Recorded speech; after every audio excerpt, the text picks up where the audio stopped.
back. You're listening to You Would Think, the Philadelphia Flyers podcast. I'm your host, Kyle Collington, and joining me today, the one and only Mr. Kevin Durso. How are you, buddy? I'm doing pretty good. How about you? I'm doing all right. First 2-week break of our new off-season schedule. I just wanted to mention that off the top. Make sure to subscribe to our YouTube channel. Follow us on Twitter at YWT Podcast. Follow Kevin at Kevin_Durso. Got to do it early, right? Get the engagement. Yes, we do. All right, so diving right in. We don't really have a ton of Flyers news to talk about today. We'll talk about the draft lottery results in a little bit. A lot of today's show is going to be about the NHL playoffs, but we are going to start with a pretty significant piece of, I'll call it Flyers adjacent news. It's something the Flyers could be involved in. Certainly. Right. Recently, I don't remember the exact day, but it was about a week ago now, a surprising story came out, and it was the fact that the New York Islanders were firing Barry Trotz. Right. And so Barry Trotz hits the free agency market, and immediately Philadelphia's name comes up. Right? I said it in our group chat. If Chuck Fletcher's not on the phone with Barry Trotz or his representation, by the end of the day, he needs to be fired. Right. Now, I will start by saying pretty quickly that day, I think Pierre LeBrun had the report that he's taking Barry Trotz is taking time to contemplate the future, right. Whether he wants. There's a lot of speculation that he wants to be a translation. He's going to wait and see if anybody else fires their coach, so he has as many options as possible. But there's been speculation that he may want to be, maybe an executive instead of a coach per se, and okay. where things go. I will say to this point, he's going to be turning 60. Yeah, he's been a remarkably successful coach. He's achieved everything there is to achieve in the sport.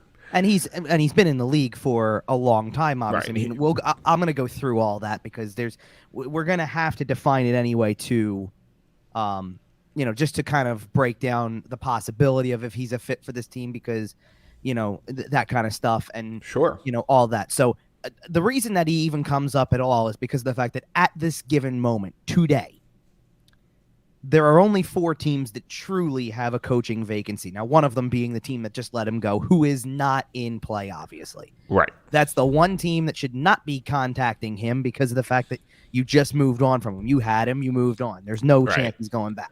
Okay. So the other 3 are Philadelphia, Detroit, and Winnipeg at the moment. There are interims in place in various locations, but kind of, and not to segue too far to the playoff stuff. There's 2 teams that have interim head coaches that are also now going to be part of the second round that we're going to discuss. I highly doubt that those teams are going to be looking for another coach's services. Just out of curiosity, and we'll talk about this more in our playoff breakdown later. Yes or no answer, one word, we can move on. Sure. Does Toronto have a coaching vacancy within the next 2 weeks or so? Do I have to answer this now, or I wanted to save this until the playoffs? No breakdown, just a yes or no, and we'll touch on it later. I'm not giving you a straight yes or no answer, but here's the answer I will give you. Okay. I think so. Okay. Is that fair? Absolutely. I'm not going to definitively say yes, it's going to happen. I will say I think there's a strong possibility that is the biggest change that they could make in the immediate. I agree, and we'll touch on that a little bit later on. Like I mentioned, probably the back half of the show is going to be all playoff stuff. And if that's the case, since we're already on the subject, because you already mentioned the team that we're talking about, if you really want to know the person who probably wants that job more, he's not technically a free agent yet, but he could be, if you've heard from the speculation. It's Bruce Boudreau. I've heard that Bruce Boudreau has made it known that he would like to return. I believe they have firmed that up that he's going to be returning this year. Certainly, but the possibility, there's all sorts of possibilities, and something could. The other thing that kind of has to come into play with this is until the Toronto job is truly vacant, then it's not a possibility anyway. So all of a sudden, what you think is for sure and certain, meaning, oh yeah, he's going to return to Vancouver because it was a 2-year contract. He's already locked up for it. Why would anything change? Well, the Toronto job may be available tomorrow and wasn't available yesterday. And that's one of those things. That happens, you know? I mean, it's as simple as that. So I'm just telling you, I've heard that name come up when it came to Toronto specifically. Okay. I can tell you right now that for Barry Trotz, if we're talking logistically, Winnipeg is a natural fit. Well, and I was just about to mention, in a similar way that Bruce Boudreau may have some pre-existing reasons to want to coach in Toronto, Barry Trotz is a Manitoba boy. You know, there's reason to believe he may want to go spend some time as a head coach of the Winnipeg Jets, given personal life. And, if that's where Barry Trotz ends up, and that's why Barry Trotz ends up there, can't really fault the guy, right? It's the same reason I'm not going to give Claude Giroux a hard time if he wants to go sign in Ottawa for a couple of years. I'm never going to give somebody a hard time for wanting to go home. Right. That being said, please come to Philadelphia, Barry. All right, here's the whole thing in a nutshell for me. Because when this, first of all, and you kind of touched on it already, because you called it, as you mentioned that it was a surprising announcement. Yeah, it caught me off guard. Because none of it made sense in reality. The Islanders missed the playoffs by 16 points. Oh, right.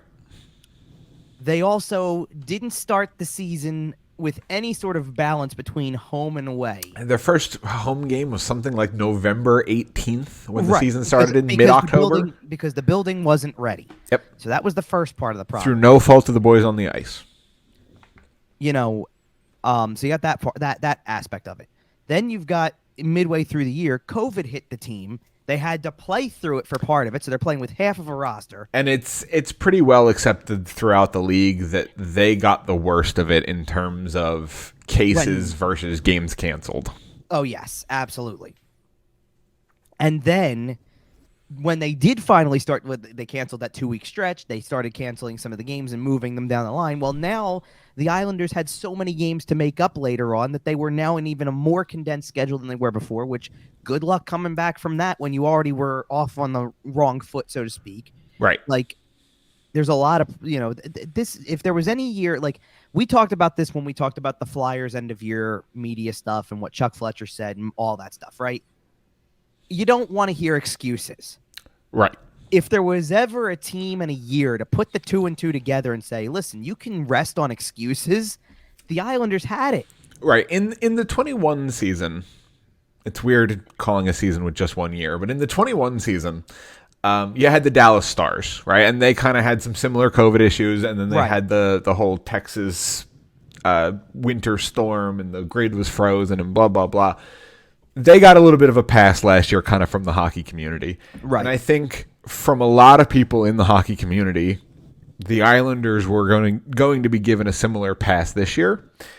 And it turns out Lou Lamoriello doesn't particularly think that way. And I don't get it, because the 2 previous years, you go to the Eastern Conference Finals. Mm-hmm. Like I know the goal is winning the cup, and he ultimately failed to do that during his tenure on Long Island. But he made you relevant again.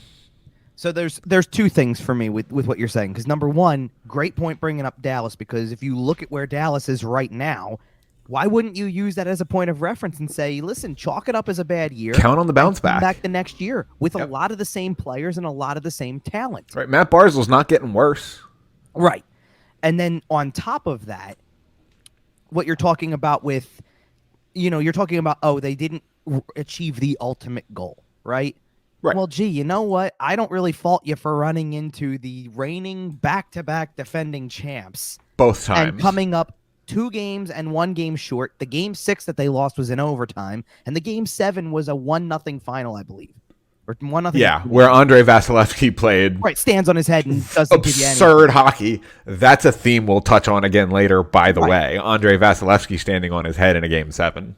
Right, but isn't that exactly the point that, like, geez, I'm really sorry you didn't win a game 7 against a team that went on to win the Stanley Cup and has been notably, loaded with talent and capable of getting that done. The best team of the Cap era. Let's just say it. You've gone up against the single best team of the Cap era, and that includes the 2008 Detroit Red Wings. That includes the 2009 Pittsburgh Penguins. That includes, there's 2 things. No, there's 2 things for me. They are probably, the best. Talent-wise, they're the best team of the Cap era. I agree with that. Okay. They are also the most strategic with the cap that I think I've ever seen in terms of how they navigate it according to according to what's legal. Right. Right. Like I said this last year when they won, and everybody won, and Kucherov said what he said and brought up the 18 million thing, whatever. And it's like, listen, don't hate the player, hate the game. Yep. The game says you can do that. And guess what? A lot of the funny part is how many teams tried. So to speak, not tried completely for an entire season. Vegas tanked their season trying to do it. Vegas had somebody on LTIR all year. And Vegas did not ice a healthy roster the entire season and missed the playoffs by what? 2 points? It might have been a little more than that by the end, but it was close. Oh, sure, but down the stretch, they're playing games where every point matters. Right, and it's one of those things. If you got your lineup the whole season, maybe you win an extra game. Maybe you get those 2 points. Right. If Mark Stone doesn't get surgery or pushes it off for a week or like whatever you want to call it, right? It's tough to do what Tampa did.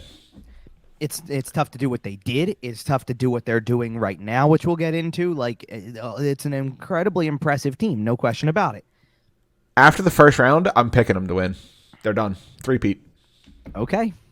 Well, we're going to get into where we are with all of this stuff. Yep.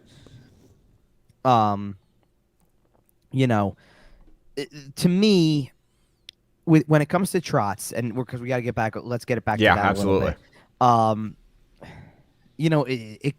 A lot of it goes against everything I kind of have said all along, which was, and I think we talked about this when Alain Vigneault was fired to begin with, when they were going with an interim, when we were wondering where they go from there, all that type of stuff.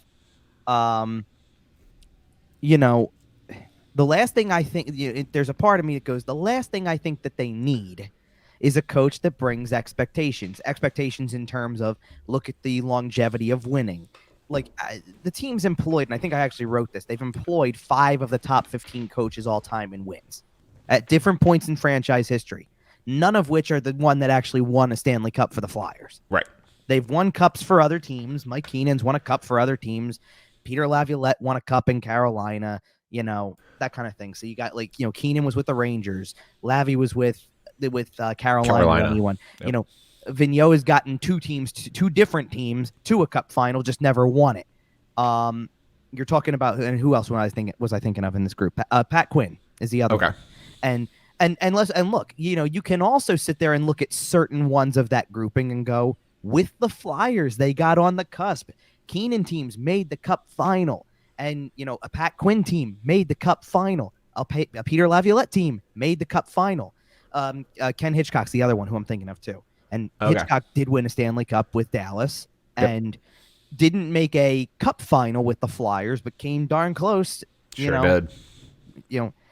Why does everything come back to the Tampa Bay Lightning in this episode? It's all coming back to Tampa.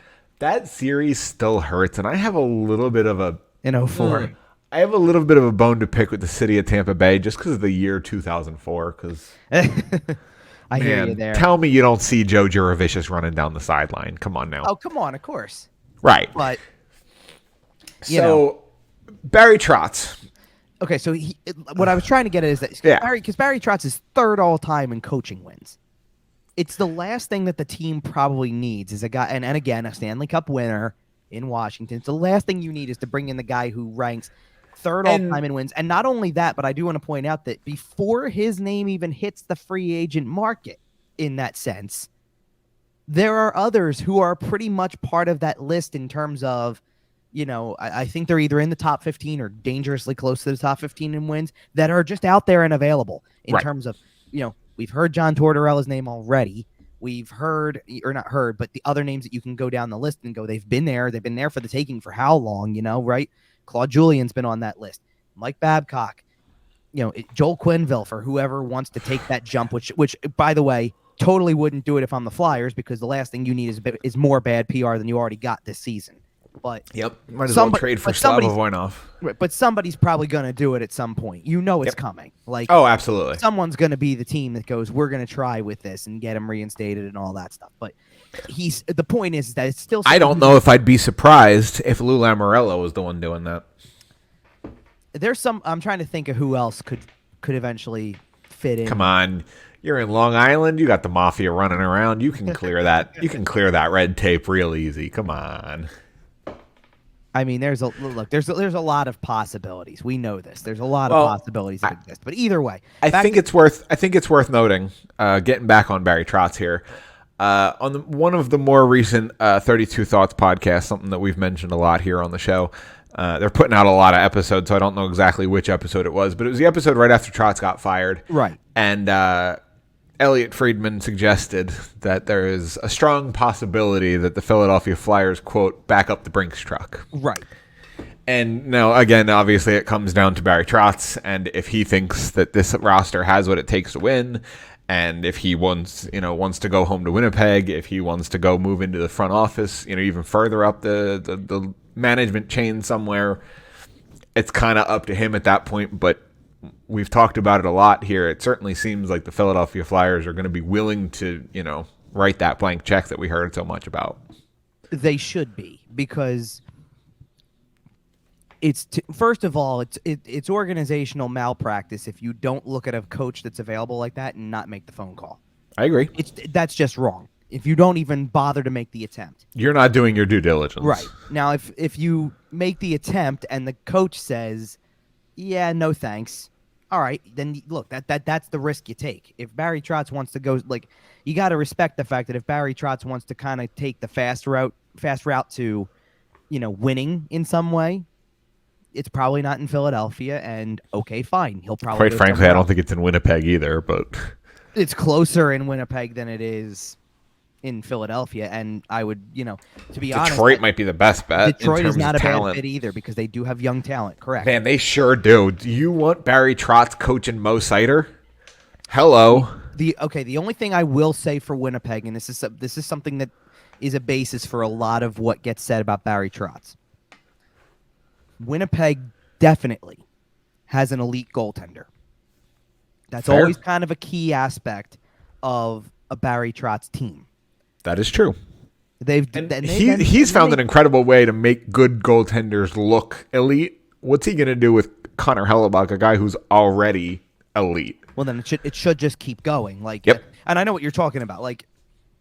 And in fairness to him, in fairness to Barry Trotz in this case, when he starts coaching in Nashville and it's brand literally day one. Okay, you don't know what you've got yet, so there's a few years before the first player worthy of his jersey getting retired by the franchise steps into place, and you go, look at the goaltender they have here. Look at this guy, Pekka Rinne. And that changes the game, right? When he went to Washington, you had a young budding goaltender in Braden Holtby, who he took to the next level at that point, at that particular time.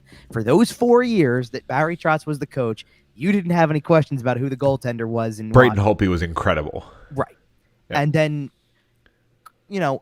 I get what you're saying when it comes to kind of it with the Islanders, because, sure, Semyon Varlamov was a good goaltender. I don't know. I would not put him in the elite category.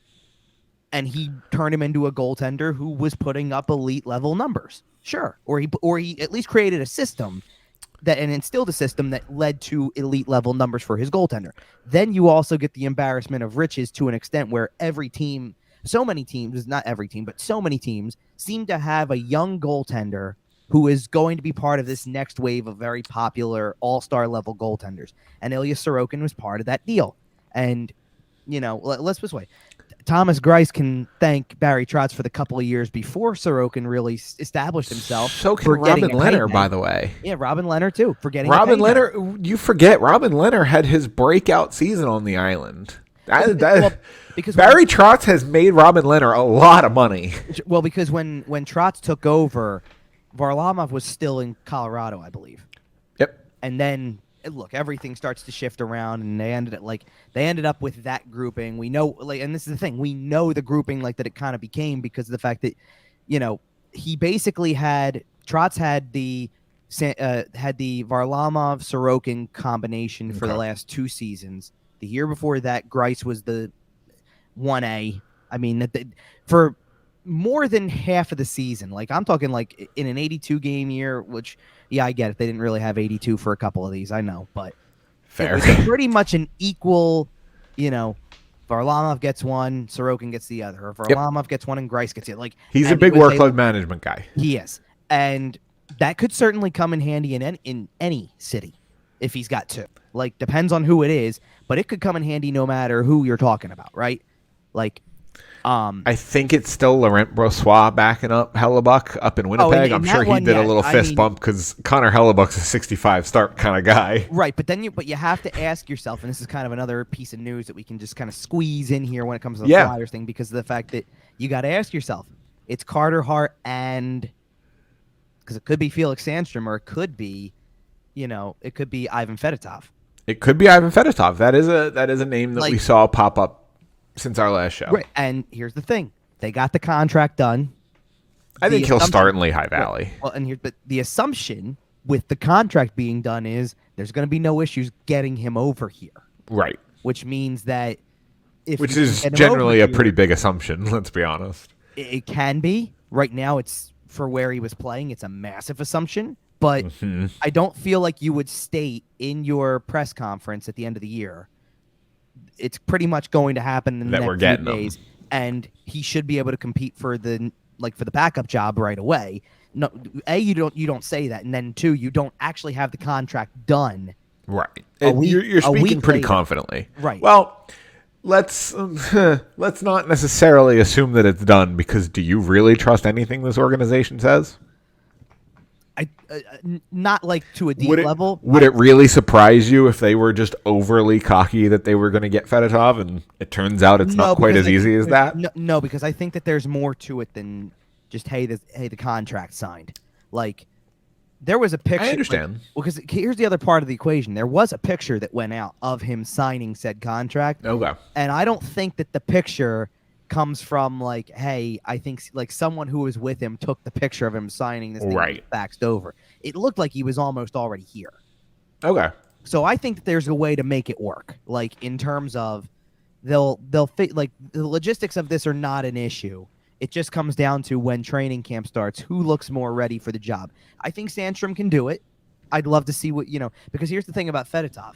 You can't really argue with a guy with a goalie who's 6'7", 6'8"-ish, somewhere in the middle, I guess, and, has that kind of build.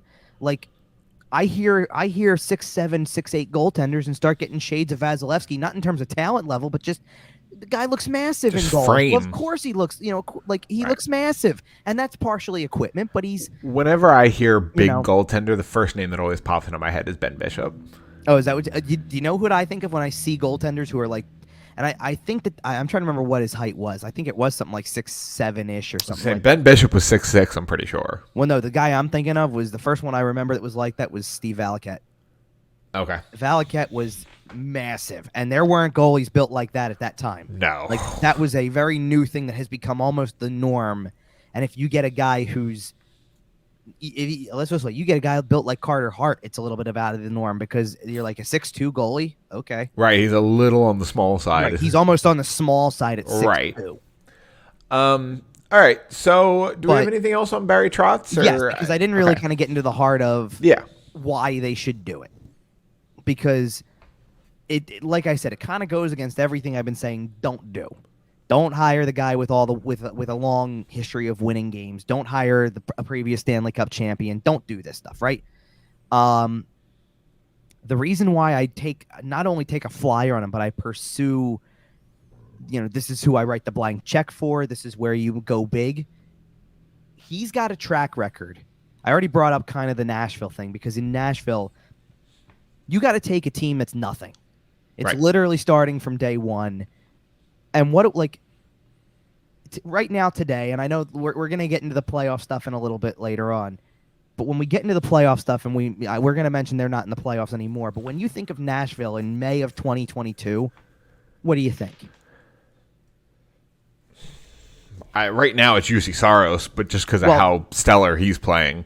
Right, but I'm talking about in general, like the state of their franchise, not in terms of talent, but... I'll go further than that. For the last close to 10 years, the Nashville Predators have been defined by basically their big four. And for the longest time, it was Roman Josi, Ryan Ellis, Matthias Ekholm, and wait, don't tell me. Who's the fourth guy? Oh, God. I know it was Ekholm, Ellis, Yossi, and Well, for a few years. for a minute it was Ryan Suter. For a while it was Shea Weber. For a while it was PK Subban. Yeah, fair enough. I'm just gonna. Right, it was that grouping. Okay, Yeah. This is where I was trying to go. I know what you're doing. Like, you're breaking down the state of like the players and stuff like that. What I'm getting at is that in May of 2022, I hear Nashville Predators and I go, it's a legit hockey city now. Oh, absolutely. But that doesn't happen without Barry Trotz being the guy that you lean on as the control of your player group. Hey, I'm going to guide you there. Like, I have to be your guide. I have to make line combinations, put the right guy in the lineup, all that type of stuff, right?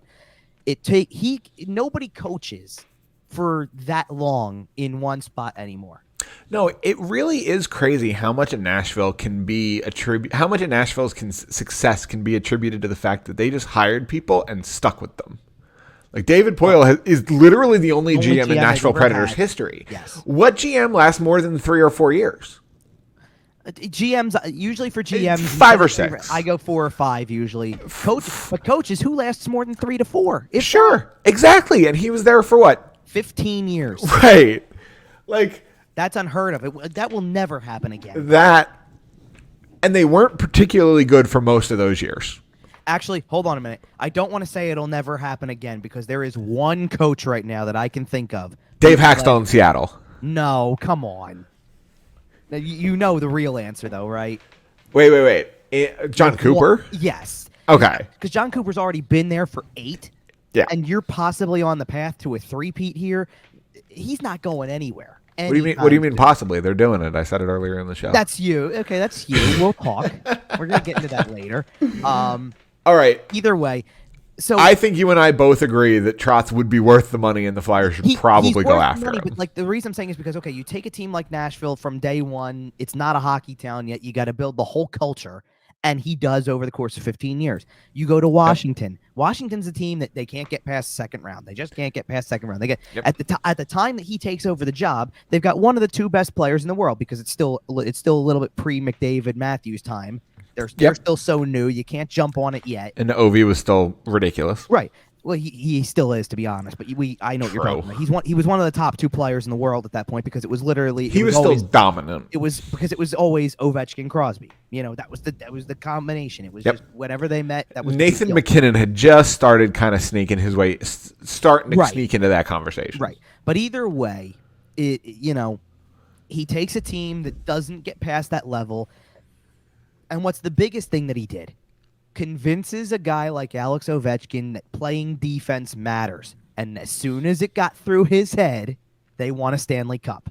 And he probably would have never been the head coach of the New York Islanders if the Washington Capitals decided to pay him. Right. Just said, we'll pay you whatever you want. Pay that man his money. Right. They did not.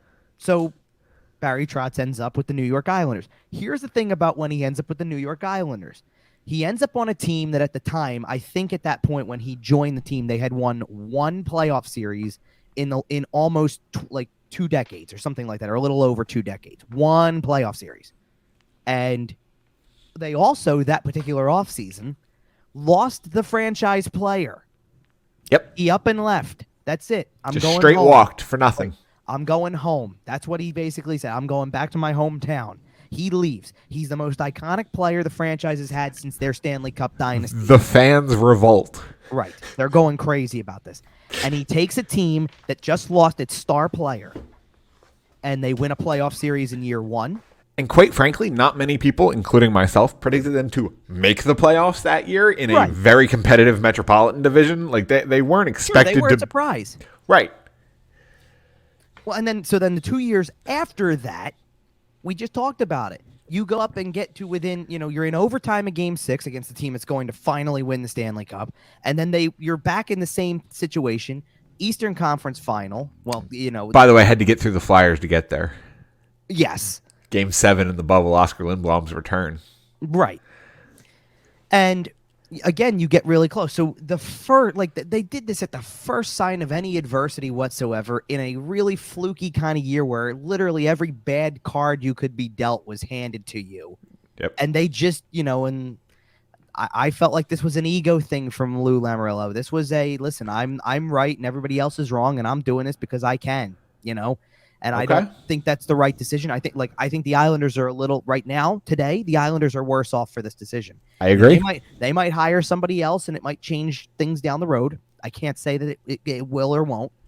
We have So to I see believe he has won the Jack Adams, but I'm going to ask you: is Barry Trotz the best coach in the league? Full stop. the best coach in the league. Yeah. I I mean, I'm not going to go in the world because I don't know. Yeah. But I'm not gonna say he's the top. I'll give him top 3 he's in that elite group. because if you ask me, we already. Wait, let me guess. John Cooper and. I mean, Trotz might be number 2 if you're asking me seriously. Okay, John Cooper is it Cooper and Trotz and it's a 2-horse race? I'm trying to think of anybody. Like, I'm just running down kind of in my head who else would fall in line with I that. hate to say it. Does Mike Sullivan make that list? Yeah, probably kind of right now. I mean, I think he's a third, to be fair. Well, right, but from a standpoint of longevity meeting results, it's getting pretty darn close. Okay. I think that's fair. I'm not if we're talking specifically with one team, like there are coaches. I think Bruce Cassidy has a case as well. The only reason he loses to Mike Sullivan is because he doesn't have the finish line. I agree, and that's why I said he's in the race, and I think he's more of a top 5 kind of guy. I mean, like if here's the scary thing. Do you want and I'm not joking when I say this is kind of a scary thought, but you know who ranks pretty darn high up there right now? Okay. Craig Berube, probably. No, from a standpoint of what kind of level of success have you had and longevity with the same team, it lines up right now. Especially because those St. Louis Blues don't look bad. Most of these coaches currently in the NHL have not coached their current team for much more than 2 or 3 years at most. And there's been a lot of turnover. Berube won a cup in his first half year, latched on from there, and has now since re-signed. So it's going to be longer. Maybe the old Matt Murray.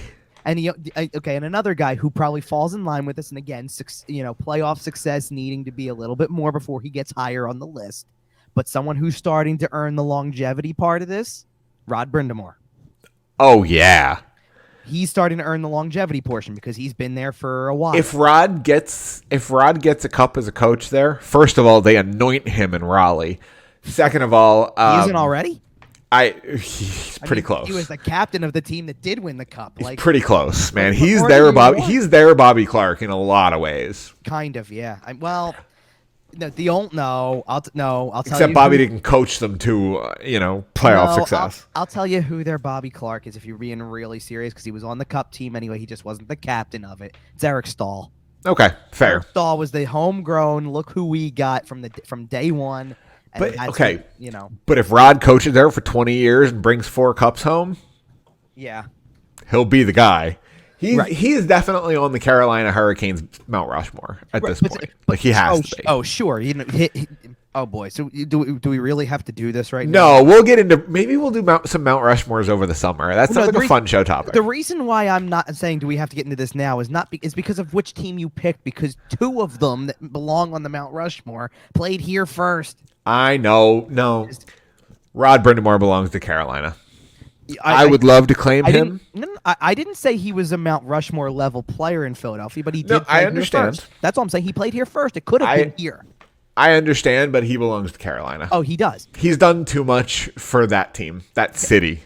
Well, the other guy who I was going to put on the Mount Rushmore anyway belongs to Carolina too, and to me, because Justin Williams belongs to Carolina. Yeah, and again, that barely counts. He played 2 years in Philly? Doesn't matter. He still played here. Come on. He was a Flyer draft pick. Come on. He was a Flyer draft pick. All right, speaking of Flyers draft picks. Yes, that's a good segue, isn't it? That is a fantastic segue. So we did have the draft lottery last week. The Flyers ended up slipping 1 spot from 4th to 5th and end up with the 5th overall pick in the 2022 draft. Like I said, we will talk about this as we get a little closer. We'll have some time after the playoffs, and we'll do at least one pre-draft show and kind of break down some options here. But I'll throw this out here. I'll throw you up a softie because we talked about it right before the show. Right. Hey, Kevin, if you had to put money on it, do you think the Philadelphia Flyers end up making this 5th overall selection? Okay, I love how you're just teeing it up this way, as if as a question, as opposed to The statement of fact that I know it is. No, because of the fact that what I really want to tell people then is instead of you teeing it up like that, the thing happened, the lottery happened, I saw where they were picking, and I immediately texted the group chat and said, they're not keeping this pick. No, I agree. That was just my gut. Like, it was an initial gut feeling from seeing it. I have a gut feeling this pick is getting traded. Now, and again, this is something we can break down kind of moving forward. We don't want to spend a ton of time on it here and now. Do you think this is a trade down situation, or are they trading this piece for like a major asset? It's a tough call because let's put it this way: there's two things that factor into this right now. Number one is what would potentially be available for a pick in the top 5, like, and I'm not talking about other pick wise. Like, if you were to try to make a legitimate hockey trade and use that pick to get something in the here and now that's already established that immediately goes on your team.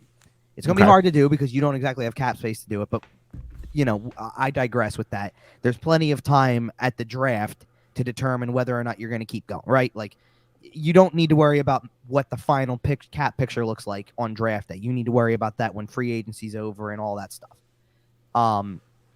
So that's one thing is what's available, like in terms of if you would make a legit hockey trade or not. Question for you. Okay. You're Chuck Fletcher. Yes. Vancouver calls. Okay.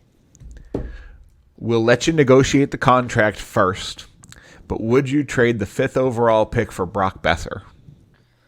Tempting. I mean, I don't know if it's... That feels like the kind of name that just makes right. Some sense. It's got to be a splash. You're not like you need to get somebody who is established as, and maybe there's more pieces there. Maybe that's player. Not enough for Brock Besser. Right. I don't know. But I'm just throwing that out there as the framework. And there's another thing that I want people to kind of just keep in the memory bank for right now, given the state of the Flyers at the moment, and what like the assets and the poker chips that they have to play with, if you will. And that is that Chuck Fletcher acquired a certain pick in a certain round in another draft year that he might not get to officially use when that time comes. Which means that if he's going to use it in any way possible to it's going to be a trade chip. Right, exactly. Which means the pick that they got for Claude Giroux, which was a 2024 first, I'm not sitting here saying it influences what you do on draft day with this particular pick, but that would also be a trade chip because there's no denying the situation. We've already said as much. He's on the hot seat. Sure, he should be.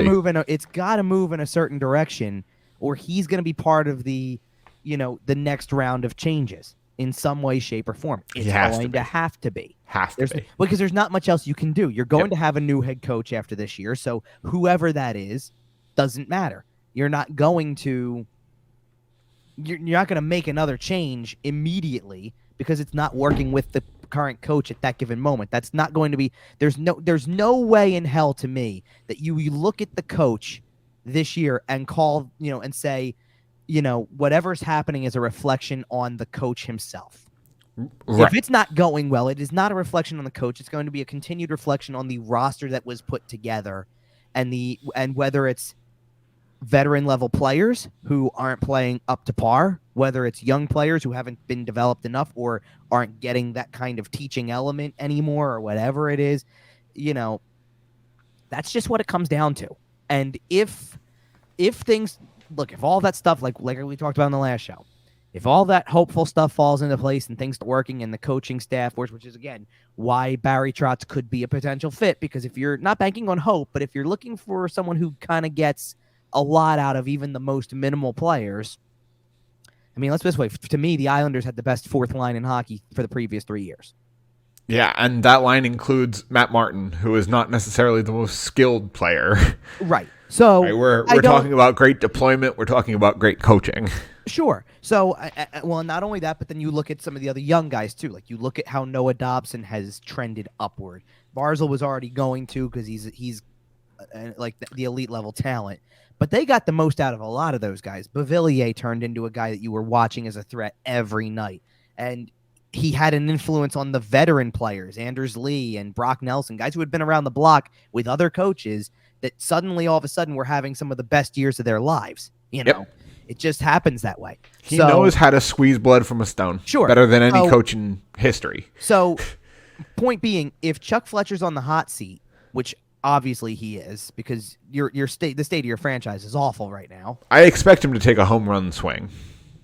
But the best way to do it might be, hey, I've got the 5th overall pick in 2022, and I got a 2024 first waiting for somebody. Those things to me become trade chips. I can't see how otherwise. Like, I just... Yeah, this has potential to be a very volatile offseason. Sure. And I don't want to make it sound like they're definitively trading the pick or anything like that, because you can get, like, at the end of the day, here's the real answer when it comes to the draft. And this is why people who are freaking out about the way that things went, first of all, yes, the lottery was incredibly confusing. That's par for the course for the NHL. And it is the first year of the new format, so like you got to give people a chance to get used to it. But also then make the new format be a situation where, yes, in a typical situation, you should have the best odds to pick 4th. If you were the fourth best odds at the first overall pick, then you should have the best odds to pick 4th. And instead, it was the best odds where you pick 5th. How does that work exactly? Like, leave it to the NHL to make something even more confusing than it has to be, right? I guess, yeah. But either way, there were people getting really like frustrated with it and things like that. And at the end of the day, here's the truth of the matter. And it was true the last time the Flyers picked in the top 5 as much as it is right now. No matter where you pick in the top 5 or whatever, you're getting a good player. Sure. Good. What you do from there determines what happens. Now, he could be an elite level talent, the teams that pick he could be scratched on a Vegas Golden Knights team that missed the playoffs. Right. Like, my point is that, but my point where I was going with that was he could be an elite level talent that doesn't that on natural skill alone turns into a superstar. Sometimes you land the Connor McDavids, right? Like, there are kids out there that can do just that. Sure. There are also years where you need to see where it goes in terms of, like 2017, not just with Nolan Patrick, but see where it goes with, hey, Nico Hischier hasn't made the playoffs yet. Right. All right. You got to work at it. You can't just assume he's going to just jump in and be perfect. You got to work with him. Miro Heiskanen has made the playoffs a couple times. Made a Stanley Cup final. Just depends on what kind of teaching level and development you have and all that stuff. And then obviously you could also, at any point in the top 5 or otherwise, land a guy like Cale Makar. It's always possible. Right, and look at the team around him, right? The team around Miro Heiskanen in Dallas is not the same as the team around Nico Hischier in New Jersey. Neither of those teams are the same as the one around Cale Makar either. Yeah, you're not wrong. Cale Makar is a juggernaut. And that all comes back to, that was the Erik Karlsson trade, correct? Yeah, I guess so, yeah. Right. That 4th overall pick that ended up not being top 5 or top 10 protected or anything like that. And remember that draft lottery? That was crazy. You're talking about for Makar? Yeah. No, okay, no, it wasn't. Oh, that's not the pick they ended up using on Makar. Right, no, because what happened that year? I remember what happened that year. Colorado was the worst team in the league and should have picked first, and 3 teams jumped them. Right. I All of them weren't. That was the most absurd lottery. Right. That lottery was nuts, and all these teams were jumping places, and Colorado just sat there in 4th. Same thing happened to Detroit at least once, right? I think for Detroit it happened. I think it happened twice. It happened a couple years ago, as recently as a couple years ago. Because the year they got Lucas Raymond 4th overall, they should have had the first pick if it was typical reverse order, and it didn't. Like, everything went wrong because that was the year that the Rangers got the first pick because they were supposed to win the Lafreniere sweepstakes. Yep. And they didn't. They possibly ended up better off. Yep. Yeah. Well, and I mean, Lafreniere's maybe that's a bit of a recurring theme. But Lafreniere's got a lot going on around him too. And Lucas Raymond doesn't. And all right, can we? Speaking of Lafreniere, can we finally start talking about good teams now? We will. What I wanted to sit there and say about the pick thing was that I know people were getting mad about it. You're going to get a good player, and they could keep it and look at good players. I'm not going to jump into all the names today. We'll do that closer to the draft. Here's the deal: if you keep the 5th pick, strictly stay 5th. You're not getting Shane Wright because even if Shane Wright, because I saw some kind of crazy Twitter buzz today that there were people saying that Montreal may not be sold on him as the first overall pick. We always hear this. We do. Take him. No, but here's the thing. Even if he doesn't get picked first, is he really dropping 4 spots? Never. Absolutely not. No way, shape, or form. As a matter of fact, like to me, I'm not saying I'm not only buying into that he's going to be a good player. He's quite possibly the only player who should be playing at the NHL level next season. I think he probably is in this draft class. There's the name that I keep hearing as the number 2 in this draft is probably Logan Cooley. Yep. And then beyond that, we mentioned Slavkovsky, who's the Slovak kid who had a great Olympics and all that stuff. I've seen some projections having him go second over Cooley, but either way, they're both kind of that next tier. I don't want to take away. Yes, absolutely. And it could go either way. You start to get into the 4th through 10th range, if you will. And the 2 things that are out there, well, it's 3 players, but 2 things that are out there that could be beneficial to the Flyers if they want to use this type of stuff, right? Like if they want to use the pick, is you can either there's going to be 2 right-handed defensemen, which is certainly a help, or and the name is what is it, Matt Savoy? Yeah, Matthew Savoy is a very talented player. Smaller skill kind of guy who could, be that type of player. And he's shades of that Cole Caulfield type pick. A little less though, because he plays down the middle, I believe, and because of that, he's a little more responsible. Sure, or at least that's the goal, is that there's going to be more responsibility. I mean, look, no matter what, and this is where I keep going with this. They could pick Savoy, they could pick any of these other guys. Doesn't matter. He's not playing here next year, right? Or shouldn't be at least. No, there's no way.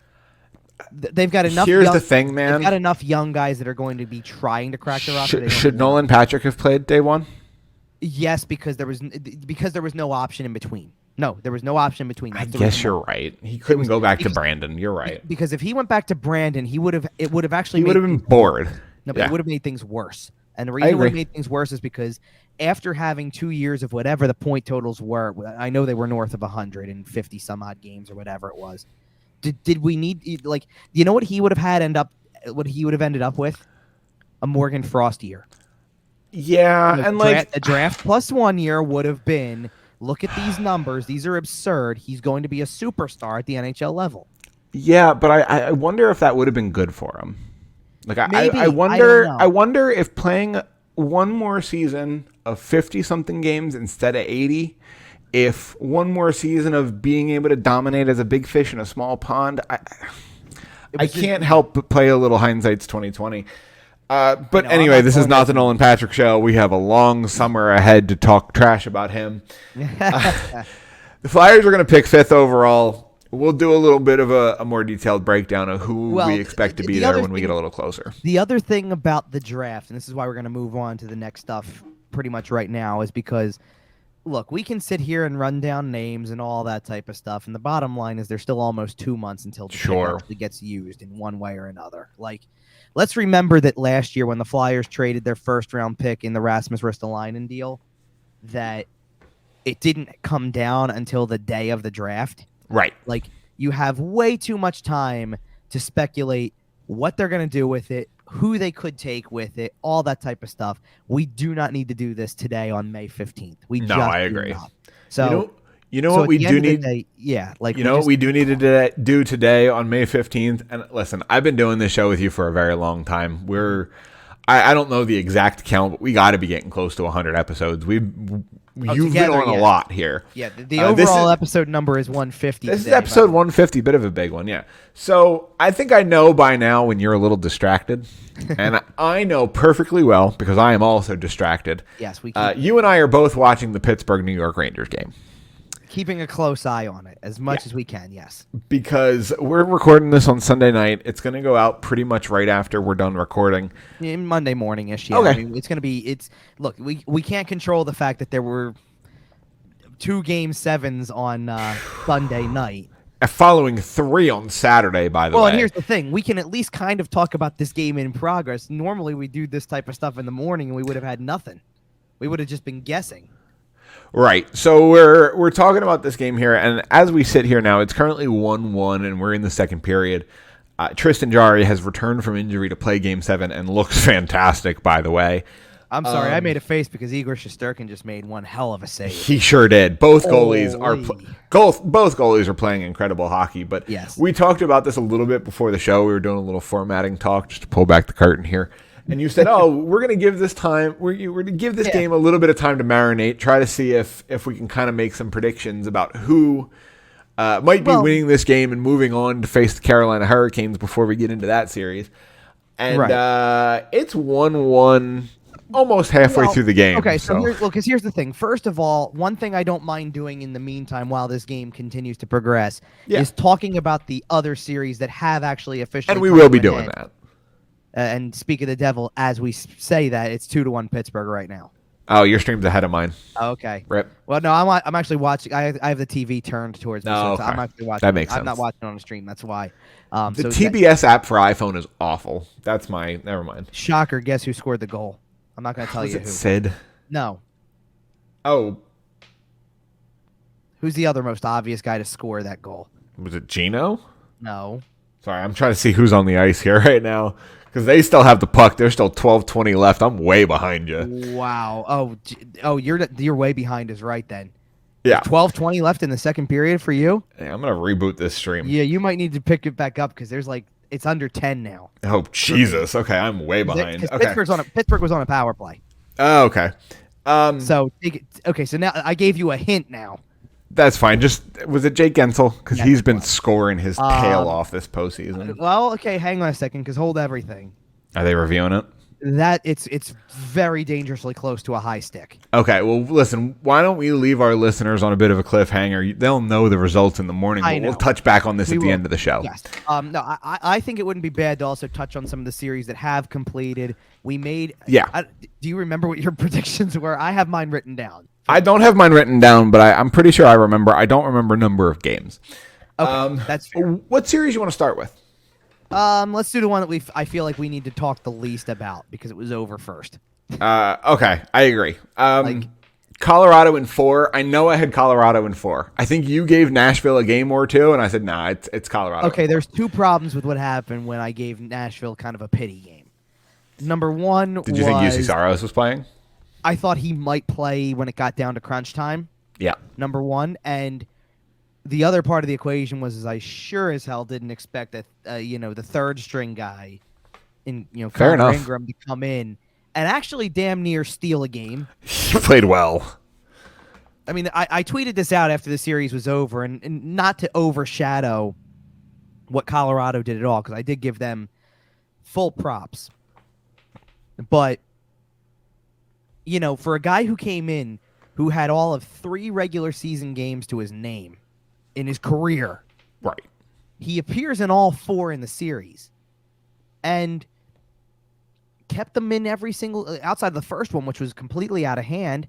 The other games were all close at various points, whether it was you had one that went to overtime that was probably Nashville's best chance to win. You had a game that eventually midway through the second period was evened up 3-3. And then you had the game where Nashville actually had the lead for a few moments. It was that close with this kid net, who I think now quite possibly becomes part of the equation for them. Does he not? Sure, absolutely. This wasn't one of those blowout 1v8 sweeps that you see sometimes where every game is 6-2 because the 1 seed is just tuning up for the real boys. Right. This was a real series. Colorado was never comfortable. They were never dominant. Game 1. Game 1 they were. You're right. Yeah. And but outside of that, I think they were. If we're being serious, and I'm not trying to downplay anything that Nashville had going at that point, but for game 1, look, if you're going to end up starting David Riddick as your goalie in the playoffs against a team like that, good luck. Well, 2 things. A, good luck with that when Saros was down and all that stuff. But the other part of the problem was that, if I'm not mistaken, they led the last game of the season in the regular season that would have given them Calgary instead. Yep. And you get stuck with what you get stuck with. Yeah, that's what happens. There's no way around it. All right, let's stay in that division here. So Colorado won 4 games. They will play the winner of the Minnesota-St. Louis series, we talked about it a little bit earlier when we mentioned Craig Berube, but the Blues look pretty good through 6 games. Yeah, see, I got this one completely wrong. Not Me completely. too. No, I don't want to say completely wrong. We both had this series going to 7, I believe, and I think we agreed that Game 7 is a toss-up call. I had it go. Yeah, I had it going to 7. Okay. And so I agreed it was a toss-up call. Look, the thing that changed that whole series is the goaltending change. They got 3. You get through 3 games. It's not going well for.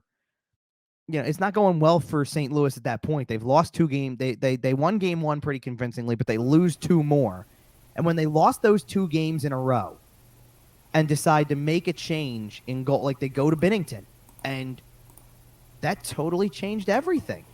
Like it was amazing to me how that change turned the whole series on its head and just, it just changed the game completely. And, look, credit to them. I kind of, maybe, I don't know, maybe I gave Minnesota too much credit. I don't know. I mean, Minnesota didn't look bad, though. Like I know it doesn't really show in the end scores here, but every game was competitive. It never felt like they were completely out of it, really. No, but I'll tell you what their biggest problem was, if I'm being completely honest. I go back and I look at the numbers at the end of that series for Minnesota. Okay. And there's a bunch of guys on the team that were kind of one-off goal scorers. Joel Eriksson-Ek had 3 in the series, I believe, and then Kirill Kaprizov had 7. The guy accounted for a majority of your offense. Can't fault him. No, as a matter of fact, and I don't want to jump too far into let's talk awards too and all that stuff like that, but he had a legit case for the Hart. If he was a finalist, people should not have been questioning it. I agree. I think Minnesota found out what happens, and I'm not giving this player a hard time. Okay. I think Minnesota found out what happens when a significant portion of your offense runs through a guy like Ryan Hartman.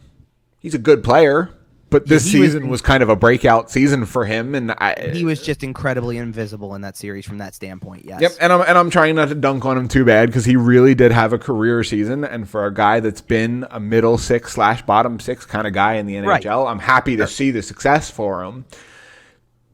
But we need it in the playoffs too if you're going to make the big boy bucks. Right. I mean, the offense dried up for a lot of guys, not just Hartman. Like Fiala wasn't quite what he usually is, and even it looked dangerous a lot of times, but couldn't finish. Like it was just that kind of series for them. I think that they're a better team than what they showed, but St. Louis is. I almost kind of wonder if that's the experience thing kind of coming out. Like St. Louis has been there, done that. You get Ryan. A lot of that team is the same crew that won the Cup. Right. So when you get Ryan O'Reilly, Braden Shen, David Perron, all those guys out there, and then on the back end, let's just on the back end, it's not, and he's not even playing, but I'm mentioning his name anyway. But you get a Torrey Krug who's kind of been in the playoffs all the time. Hey, he was in that Stanley Cup series too. Yeah, in a different way. Yeah. But here's the guy I will take, and I'll throw it right out to then. I'll take a Colton Pareco who's been around the block and did it then and is doing it now. I remember when Colton Pareco was like this young up and coming stud defenseman. Right. He was going to take over and he's done it. He's been a stellar defenseman very quietly. Really his name does not get mentioned in kind of top tier circles because he does the dirty work. He's physical and he blocks shots and he does all that kind of stuff and he may score a goal on occasion, but it doesn't happen a lot. And those guys he's one of those X factor guys. But they never get the props they should. No, I agree. They get the props they should from people like us who do something like this every week, but most games and people don't even know that they're even there. All right. And that's a compliment. So I'm going to transition us because another player who I think plays a very similar game to that, even though he's a forward, is a guy like Philip Deneau. Oh, yeah. And I do want to talk about that Edmonton LA series because that is the only other series in the West that has concluded. Like I mentioned before, we are recording this live. Calgary versus Dallas. Puck drops in about an hour. Yeah, so we will not. We will not even be recording when this happens. No, we will not. Edmonton and LA. Through the first 3 games of this series, I really thought Edmonton was running away with it. I thought it was Edmonton in 5. They scored 6 goals in game 2. They scored 8 goals in game 3. Game 1 was a nice tight game, and I thought that was LA's best effort. And from there on, it was just going to be the Edmonton Steamrollers. You want my thoughts on how as these games progressed? Yeah. Game 1 happened, and I got a big smile on my face, and I went, "Here we go again." And this is everything felt like I saw coming. It felt that way after Game 1. Yeah, I hear you. Games 2 and 3 happened the way they did, and I'm like, okay, maybe it's a little different. And then Game 4 happened, and the series was tied again. And Philip Deneau went, nope. Right, and then Game 5 happened, and Adrian Kempe scored a real nice goal in overtime. That game was nuts. And I went, oh boy, it's happening. It's happening exactly as I envisioned it, because I said LA in 6. Yep. And here's the truth of the matter. I'm convinced that if Game 6, which was tied 2-2 with about 6 minutes left in the third period, I'm convinced if that game got to overtime, LA was winning that series. I don't disagree with you. For me, by the way, Game 5 was the game of the series. That game was so incredibly fun to watch. It was. And the thing was that I know it because I already know where you're going to go with this, because Edmonton got a couple of power plays in the third period, and it was like that last one in particular when they're down 4-3, that the door could not have been more wide open in that given moment if you tried. Yep. Like it's like I knew what was coming. I actually was doing some I know it's a little later at night by that point, but I was doing a couple little household items, getting ready for the end of the night. And I actually walked away and I left there and I came back up and I saw 4-4, and I didn't even need to look to find out who did what, because I felt like I already knew in my head. I'm like, it's those two. We know which two. It's always them. Yep. And Leon Draisaitl just decided that they weren't losing that game. Like he looked a little dinged up as the series went on. We know that he kind of sustained some nicks and bruises that hopefully he's getting a couple days to recover from here. He definitely didn't look like himself in Game 6, I'll tell you that. Or Game 7, I mean. Sorry, Game 7. Game 5, he was putting the miles down. He was doing the hard work. Leon Draisaitl had a hell of a series, and if Edmonton makes a run, he might be 25% of the way to a Conn Smythe. You're talking about Draisaitl? Yep. Then what is McDavid the other 75% of the way? Well, there? no, I just mean they're through one round, right? We're through one round. He's 25% of the way, but he has laid the groundwork, in my opinion. I disagree with you, and the only reason I do is, and I'll tell you why.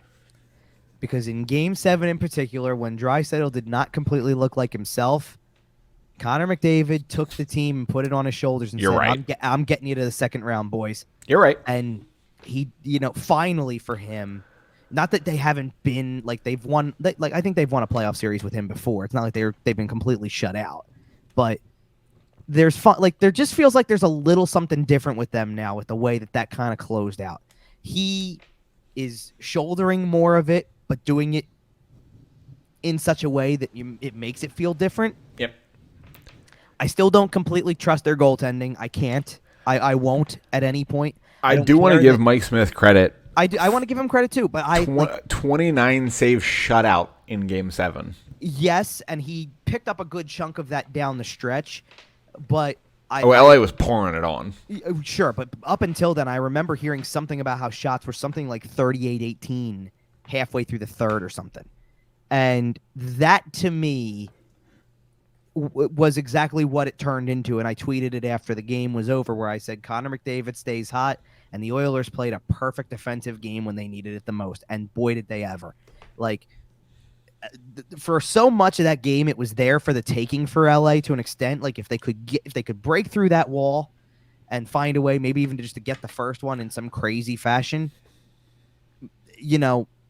I don't want to completely jump over to the East right away here. No, I do want to put a neat little bow on the West before we move over. Oh yeah, but there's there was a particular Game 7 that happened, this doesn't give it away because there's been multiple, obviously. But there was a particular Game 7 where there was very clearly some nervous energy going on. And I think that in Edmonton, if LA had scored first in that game, despite what was happening, it would have gotten real nervous. There was some huge nervous energy if that's the case. And palms sweaty, knees weak, arms heavy, full blown Eminem. Absolutely. No, but at what a time down the stretch of that game, it's still 1-0 under 5 minutes to go, and McDavid just decides right then and there, Ping. I'm putting an end to this thing right now. And I was actually driving Dagger. home. I was driving home last night when that was still on. I was listening to the third period on the radio, and I heard that goal, and I went, "That's it. It's over." Okay. You remember the fire that Claude Giroux had in the 2012 playoff series against the Pittsburgh Penguins? Yeah. I saw that fire in Connor McDavid this series. I think, look, Connor McDavid, to me, as a superstar player who knows he's among the best in the world, and there's no way he can't know that. You just kind of get used to hearing your name and seeing it all over the place. Like, you just know. I think that he's tired of the narrative that exists that they don't get particularly far, and why not take, like, in that type of situation, take matters into your own hands. For sure. Just do it. Like, you're the best player in the world.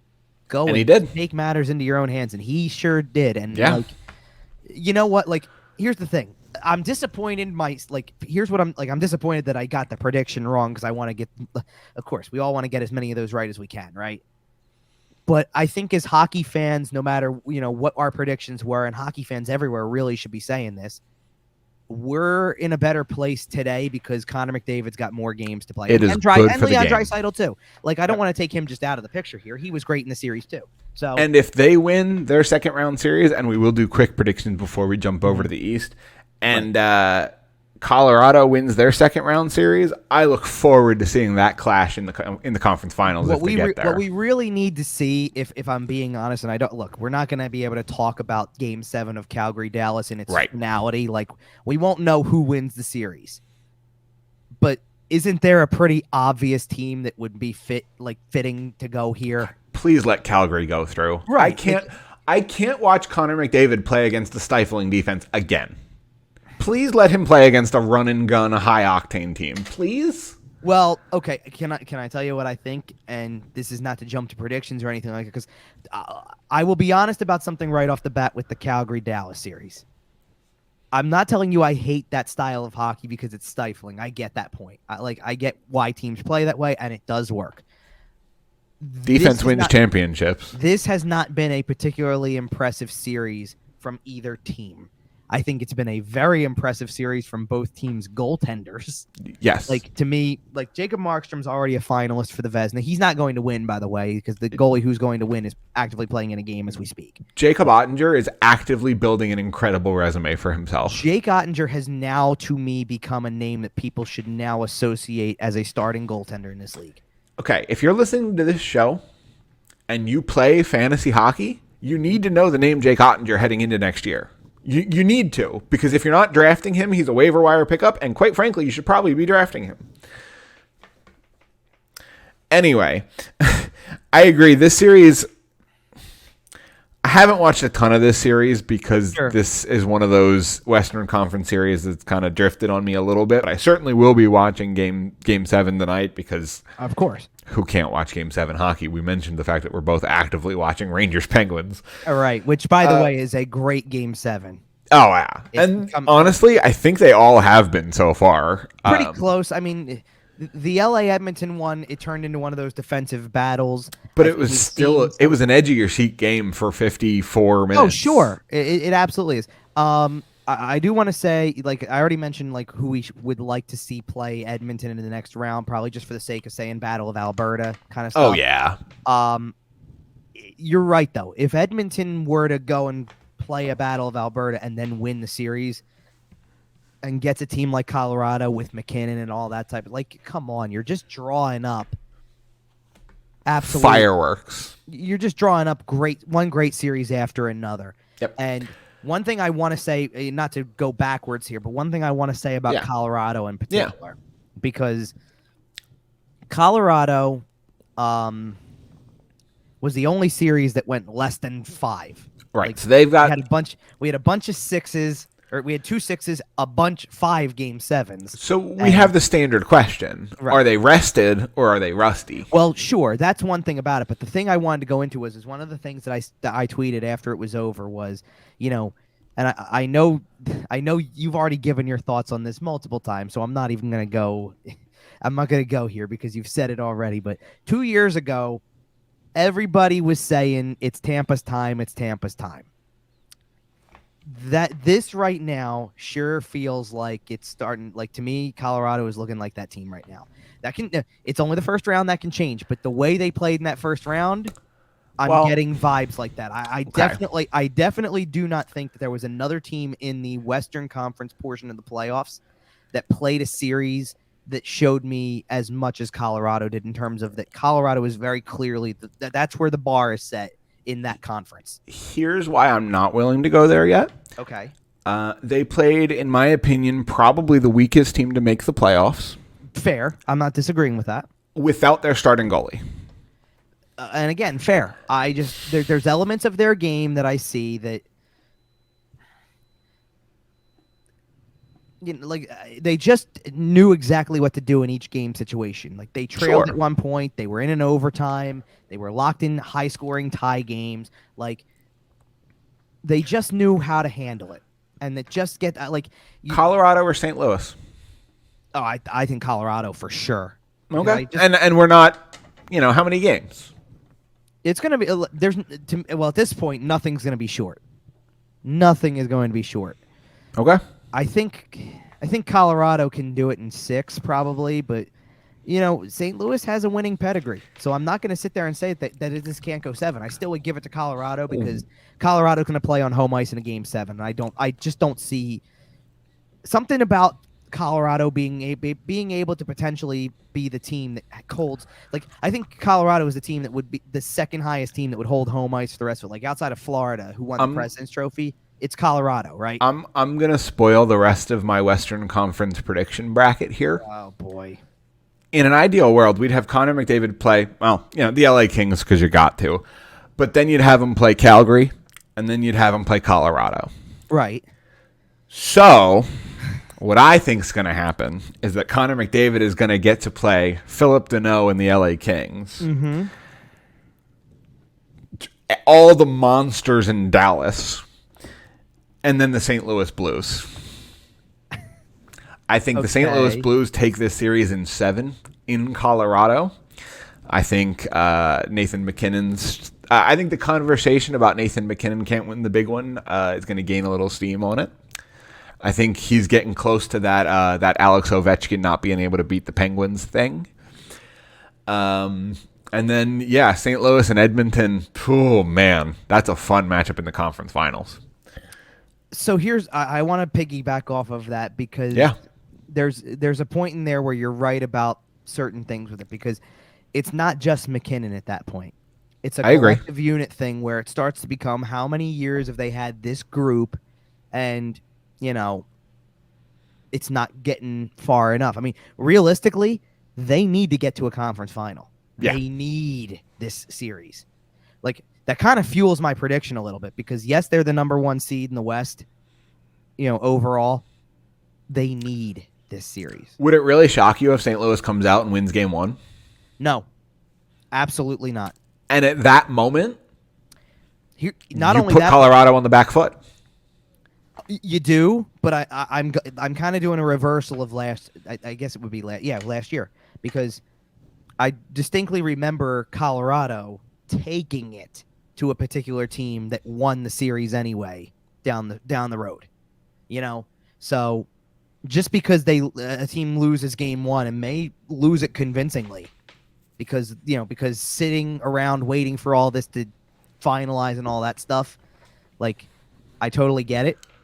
I don't think that derails them in the series, but I am not thinking it's out of the realm of possibilities that St. Louis comes out strong and delivers that kind of game in game 1. That's going to be a fun series to watch. That's going to be a physical series. Sure it is. Absolutely. Because St. Louis is so built for the playoffs, and Colorado needs to show that they're built for the playoffs. That Colorado should, because Colorado should be built for the playoffs. St. Louis is going to test Nazem Kadri's newfound patience. Yeah, a little. It's going to test if his fuse is really as long as he wants us to think it is. Yeah, I don't know. I mean, it's going to be an interesting dynamic. It really is. So we'll have to see. Look, I'm picking, maybe I'm pulling back the curtain on my predictions. All this thing. Like I said, it kind of feels like it's Colorado's time. Okay. I know I like them. I kind of am getting, I don't know. There's just, I'm thinking, I'm thinking of the mid '90s and that kind of stuff, and I'm thinking, Can Joe Sakic just grow the goatee out? yeah, maybe a little. Actually, when they won in 01, Joe Sakic had no facial hair at all. Oh, he didn't. No, I mean, let's just say Peter Forsberg could grow a good beard. That's fair. And what you're thinking of is what's it? Ray Bourque had the goatee. Yeah, Ray Bourque had the goatee. You're right. All right. If Edmonton plays Calgary, who you got? You know what? I had LA winning the series initially, so because of that, I had Calgary winning the next one because I kind of figured LA was. I think Calgary can beat Mike Smith. To be honest with you, I think yes. I think they can. Well, one thing that would favor Calgary for sure is that you're going to get opportunities. Edmonton's not the defensive team that Dallas has been. No. So you'll get opportunity. I mean, Edmonton would need to play the way they played Game 7 against LA all the time to silence that group. Battle of Alberta, 2 high-octane offenses. Ooh, that series could be a good one. And I got to tell you, you know what else fuels this big time right now? Yeah. If you get a series like that, there's going to be animosity. And if there's animosity, there's going to be penalties. I mentioned the 2012 Flyers-Penguins series earlier. Right. This has potential to get there. Maybe not quite to the same level because that was a circus. But here's the thing. You'll see the 2022 version of it. But here's the thing about that. You're going to have penalties. And if you have penalties, you don't need to do anything more than put McDavid, Draisaitl on a bunch of power plays and put Boudreau, Tkachuk, and Lindholm on a bunch of power plays and wait and see what the hell happens. I want to see Milan Lucic fight Darnell Nurse. Give it to me. I will say one thing in particular about that possibility, by the way. Not the fight possibility, but the series. You got Jacob Markstrom in goal on one side, which could be... That's why I edge Calgary. But it could be the catalyst of the whole series. It really could be. That's why I gave Calgary the edge. That's why I think they beat Mike Smith. I'll agree. I think that Calgary can win that series if they get... At this point in time, here's the thing about that series. And if it is Calgary-Edmonton, I think it's going the distance because I think Edmonton... It's a rivalry series, and that's just kind of how they go. But I also think that Edmonton's going to put up way more fight than we've ever seen. For sure. If it's Dallas, I think Edmonton wins the series because as much as Dallas is a stifling defense, I think that Calgary lacks a little bit of the speed that Edmonton has. Just like it's going to be a totally different animal keeping up with McDavid all night, like it is keeping up with Gaudreau and like that kind of stuff. Like Tkachuk's not like that. Tkachuk can skate. No, don't get me wrong, but Tkachuk's not McDavid. Honestly, if the Oilers beat the Kings, I think if they play Dallas, they're playing a slightly watered down version of the Kings. Possibly. And they just beat the Kings. So I have Edmonton pretty quick if they play Dallas, maybe 5 or 6. The other part of the problem for Dallas is going to be that if you're going to go into a series with Edmonton and have to lean on Ottinger again like you have in this series, you're in big trouble against Edmonton. You're in big trouble. And you're in even more trouble if what Edmonton can bring in the speed game leads to way more special teams time. Because you're in a world of trouble at that point. Like that, Connor McDavid plus open ice is a problem. I mean, here's the funny part. I'm saying this like this now, and I'm making it sound like if it's Edmonton Dallas, we're looking at like a possible five game series. Like, yeah, it's gonna be one of those series where we're gonna sit there and go, Dallas is doing it again. Why? It doesn't make any sense that they're winning, but they probably are. Like, I agree. I felt that after every game that Dallas won in this series. Sure, but that's the point. Like, it's gonna also happen in a weird sort of way while they're playing the best player in the world in the Edmonton Oilers. You know, like something's just crazy with that. So I don't know what to expect. All I know is, whenever we're done with this and we sit back and watch the Game 7 that's left, Calgary and Dallas, I'm hoping for the Battle of Alberta. Oh yeah. Well, because here's the thing. We're going to touch on the East series in a moment. I already love the Colorado St. Louis dynamic because it's kind of Colorado is very much in a spot where St. Louis was before they won a cup. Like, they've got the talent. The year that St. Louis won a cup, they were on a magical kind of run, but they had been in playoff series before where they were getting kind of close and didn't get there. Right. So I think that St. Louis was so close to Minnesota that if you got Colorado, St. Louis, Edmonton, Calgary, you're getting quite possibly, arguably the 4 best teams in the West anyway, because even though Minnesota finished ahead in the standings of St. Louis looked great in that series at many different points, and I think you'd be getting that legitimate level of, the top teams in the West are playing each other, and it's going to be great. And then, to me, like I said, I have Colorado winning that series for sure in my mind. I don't know if I'm super convinced on who win. I said 7, so I'm not convinced on who would win Calgary Edmonton. But I think, again, whatever happens out of that, if it's Colorado and either or, you're still then getting the 2 best teams that the West has to offer, and it's going to be great. Yep. Yeah, and quite frankly, I don't have any complaints about the Eastern bracket either, and I think it's time we kind of shift over towards the East. Yep. Honestly, I think we just talk about the game 6 first. Yes. Florida-Washington was the only 6-game series in the East.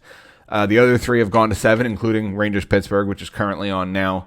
Again, we'll keep you updated. The second period has just ended there, or several minutes ago. But this series, Florida-Washington. Yes. Man, how freaking good is Claude Giroux? Yeah, come on. No, he had 2 great games to close it out. He was obscene in Game 6.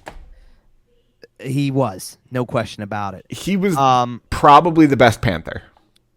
So I want to preface going into this particular series with something that I will say about every series. It doesn't matter which one, even the one that's currently actively happening as we speak. There's not a single team in the Eastern Conference that's still alive or would have possibly been alive with all the Game 7s that have happened that I would have sat there and told you out of the first round, I feel confident in saying they're making the Stanley Cup final or something like that. I agree. Every one of these teams had an issue of some kind that nearly cost them the series, one way or another. I think that Florida fell behind too often. Right. They won a lot of games in overtime, a lot of games in the shootout, a lot of games that you can't win in the playoffs because they were 3-on-3. Well, yeah, but I'm saying in that series, they were playing chase the game an awful lot.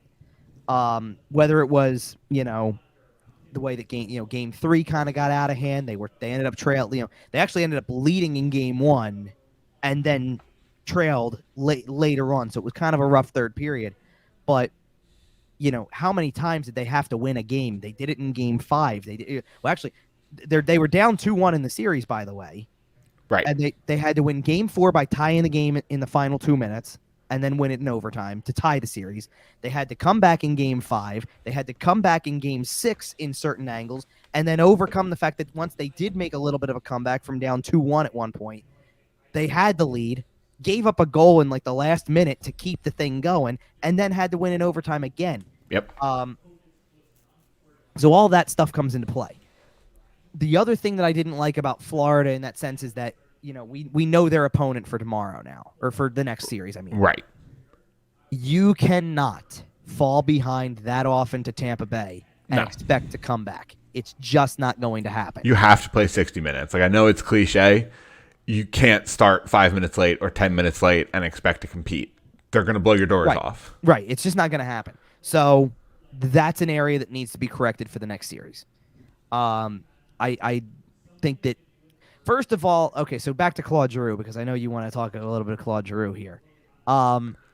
First of all, this looks like a player who's had the weight of the world lifted off his shoulders in the sense that he doesn't have to be. Like he's having fun.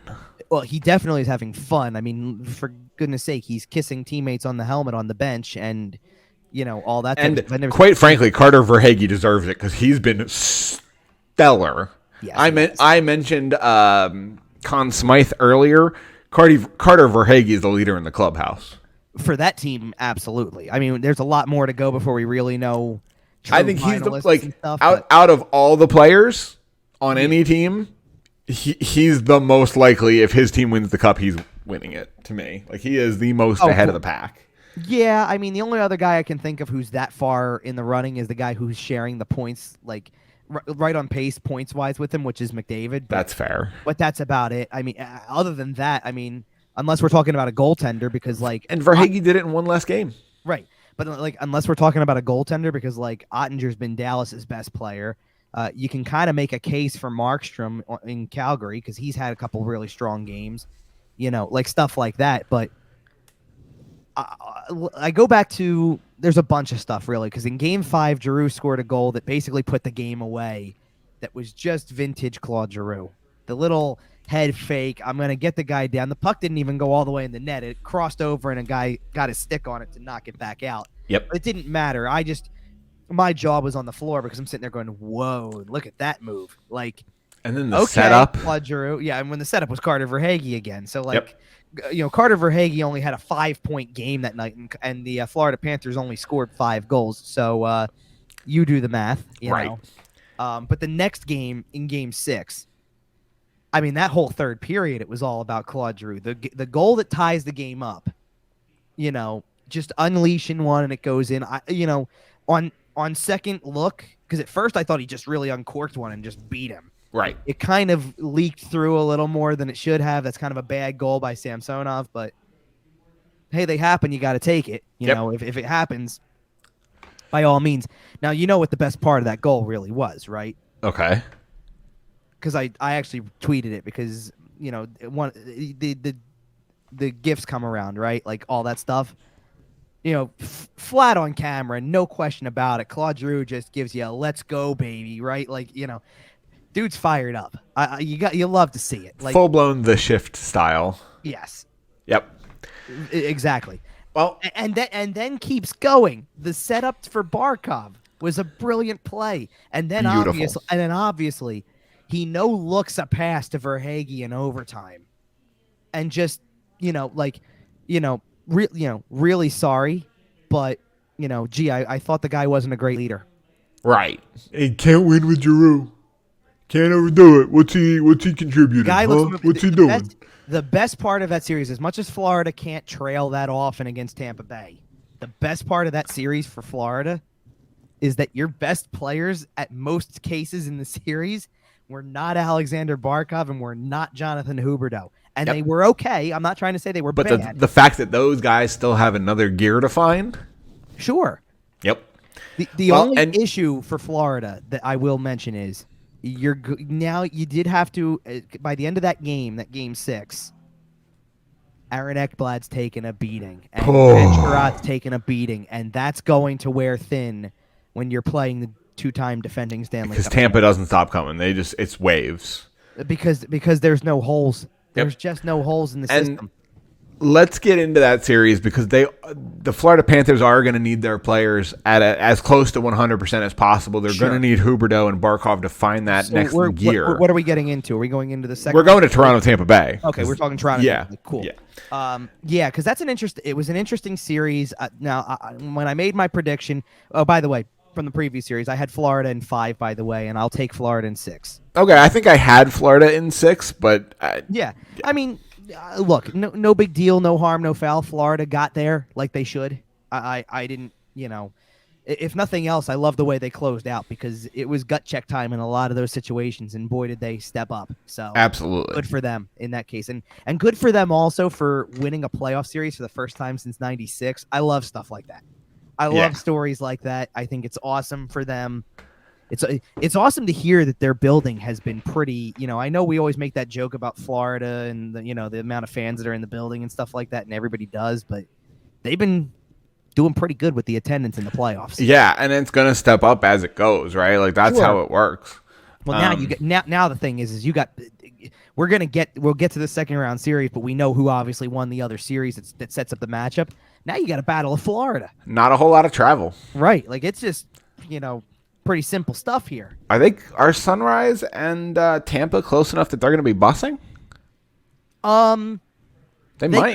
They could to get where they need to go. Like they might practice in their home rink in the morning and bus over in the afternoon. No, I don't see that happening. Only because it's okay. it would be too much to do that, but they won't need to go crazy with the travel stuff. No, it'll be nice and easy for the players. No time zones, no blah blah blah. Oh yeah. It's a Tampa-Toronto series. Tampa-Toronto was also a really fun series. So where I was trying to go with that was I had Toronto in 7. Okay. I think I also had Toronto in 7. Game 7. I know we touched on it earlier about, game 7s that feel like game 7s. Right. I mean, you could hear a pin drop in that building, and that's not a knock on Toronto fans, for the record. Right. So we just talked about like we've talked about this before. When for me anyway, if I say I think a series is going 7, it means I can see both teams winning. I knew this was a tough call, and I loved where the series was at 3-2 because I'm like, okay, Toronto had some magic going in that game 5, and they had even the scary part is that it all lines up exactly the way that it looks when it's on your TV screen. They get to the third period of game 6 with a lead. I thought they were winning game 6. Well, no, I didn't think they were winning game 6, but I did. But in the back of my mind, my thought process immediately goes to, well, we're about to find out what they're made of, because if they're going to put the demons behind them, they'll win this game. And they didn't win the game. No matter how you want to look at it, they didn't win the game. Nikita Kucherov from Braden Point and Steven Stamkos on the power play. There's not really a whole lot you can do about that at that point. 5-on-3, no less, which means, good luck against that team. And then the overtime thing was just, it's overtime. What more can you say than that, Yep. It just is what it is. And it takes you to game 7, and there was definitely a lot of nervous energy. Obviously, everybody's going to talk about the no-goal call in the middle of the game. Here's the thing, though. It's interference. I called it live. I was stunned that they allowed play to continue live. And it turns out they didn't. They were just blowing the whistle, and the building was so loud because it was insane that no one could hear it. It's because, look at who's doing what at that moment. John Tavares, who had 2 of the best games he had played in the series in games 5 and 6, is hard driving around the net. And is cutting through the middle, and no one's there. He's got a clear path straight to the slot. Probably because the guy covering him got full basketball picked. I'm surprised the guy didn't, cover his crotch like they do in the NBA. Right. Steven Stamkos was making the call. Stamkos put his arm up. It's interference. Right. It is. And that's why he was so wide open.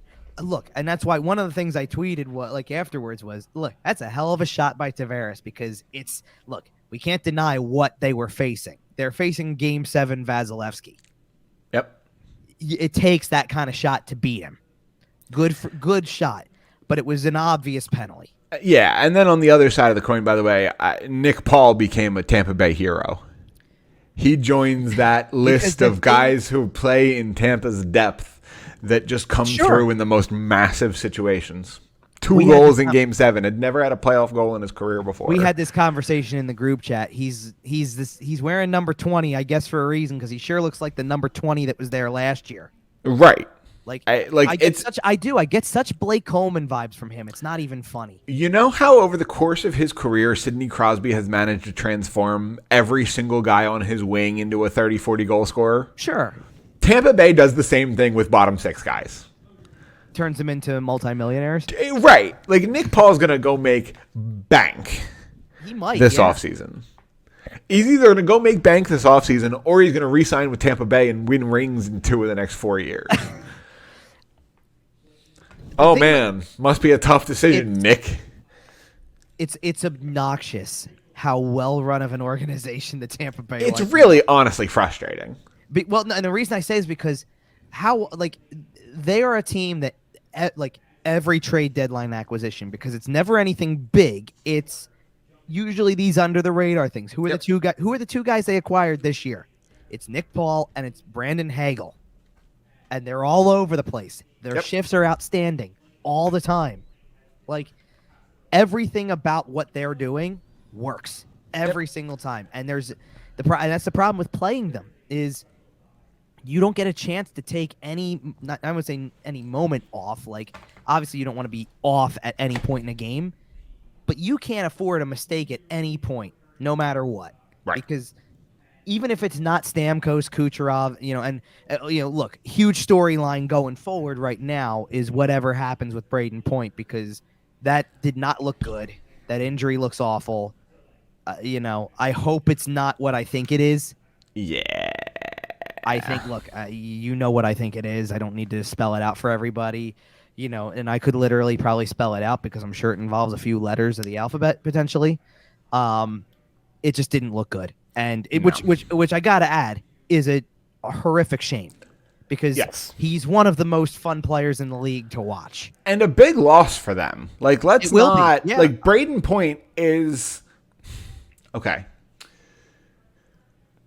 There have been periods in Braden Point's career where he's been a top 5 center in the National Hockey League. I think this year he's probably more of a top 10 guy. He's still elite, still doing elite things, but not quite that special level he was last year, and then even going back to the bubble. But Braden Point, make no mistakes, is a high-end center in the National Hockey League. Oh, absolutely. And okay. Well, and look, nothing more says what playoff hockey is all about than the fact that despite how bad that looked, he came back out and tried to play again. Yep. It's just absurd. And we're going to, that's why I even said we're going to find out. And nothing, as far as I know, I just Googled it. Nothing came out today on what it is. You're not going to hear anything specific about what it is. You're going to hear whether he's playing or not playing.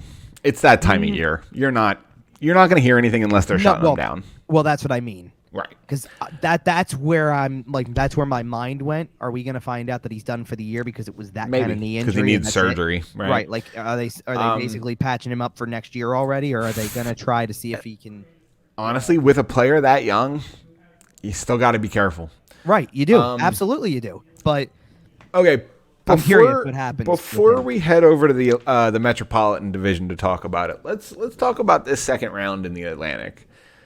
Tampa Bay against Florida. Mm-hmm. Who you got? I think it's a 7-game series. I'm going to say that off the rip. I'm leaning that way too. I'll go first, give you a second to kind of put something together. I think... But you already told me who you think. Well, right. I go in 7, and I think Florida's going to win it.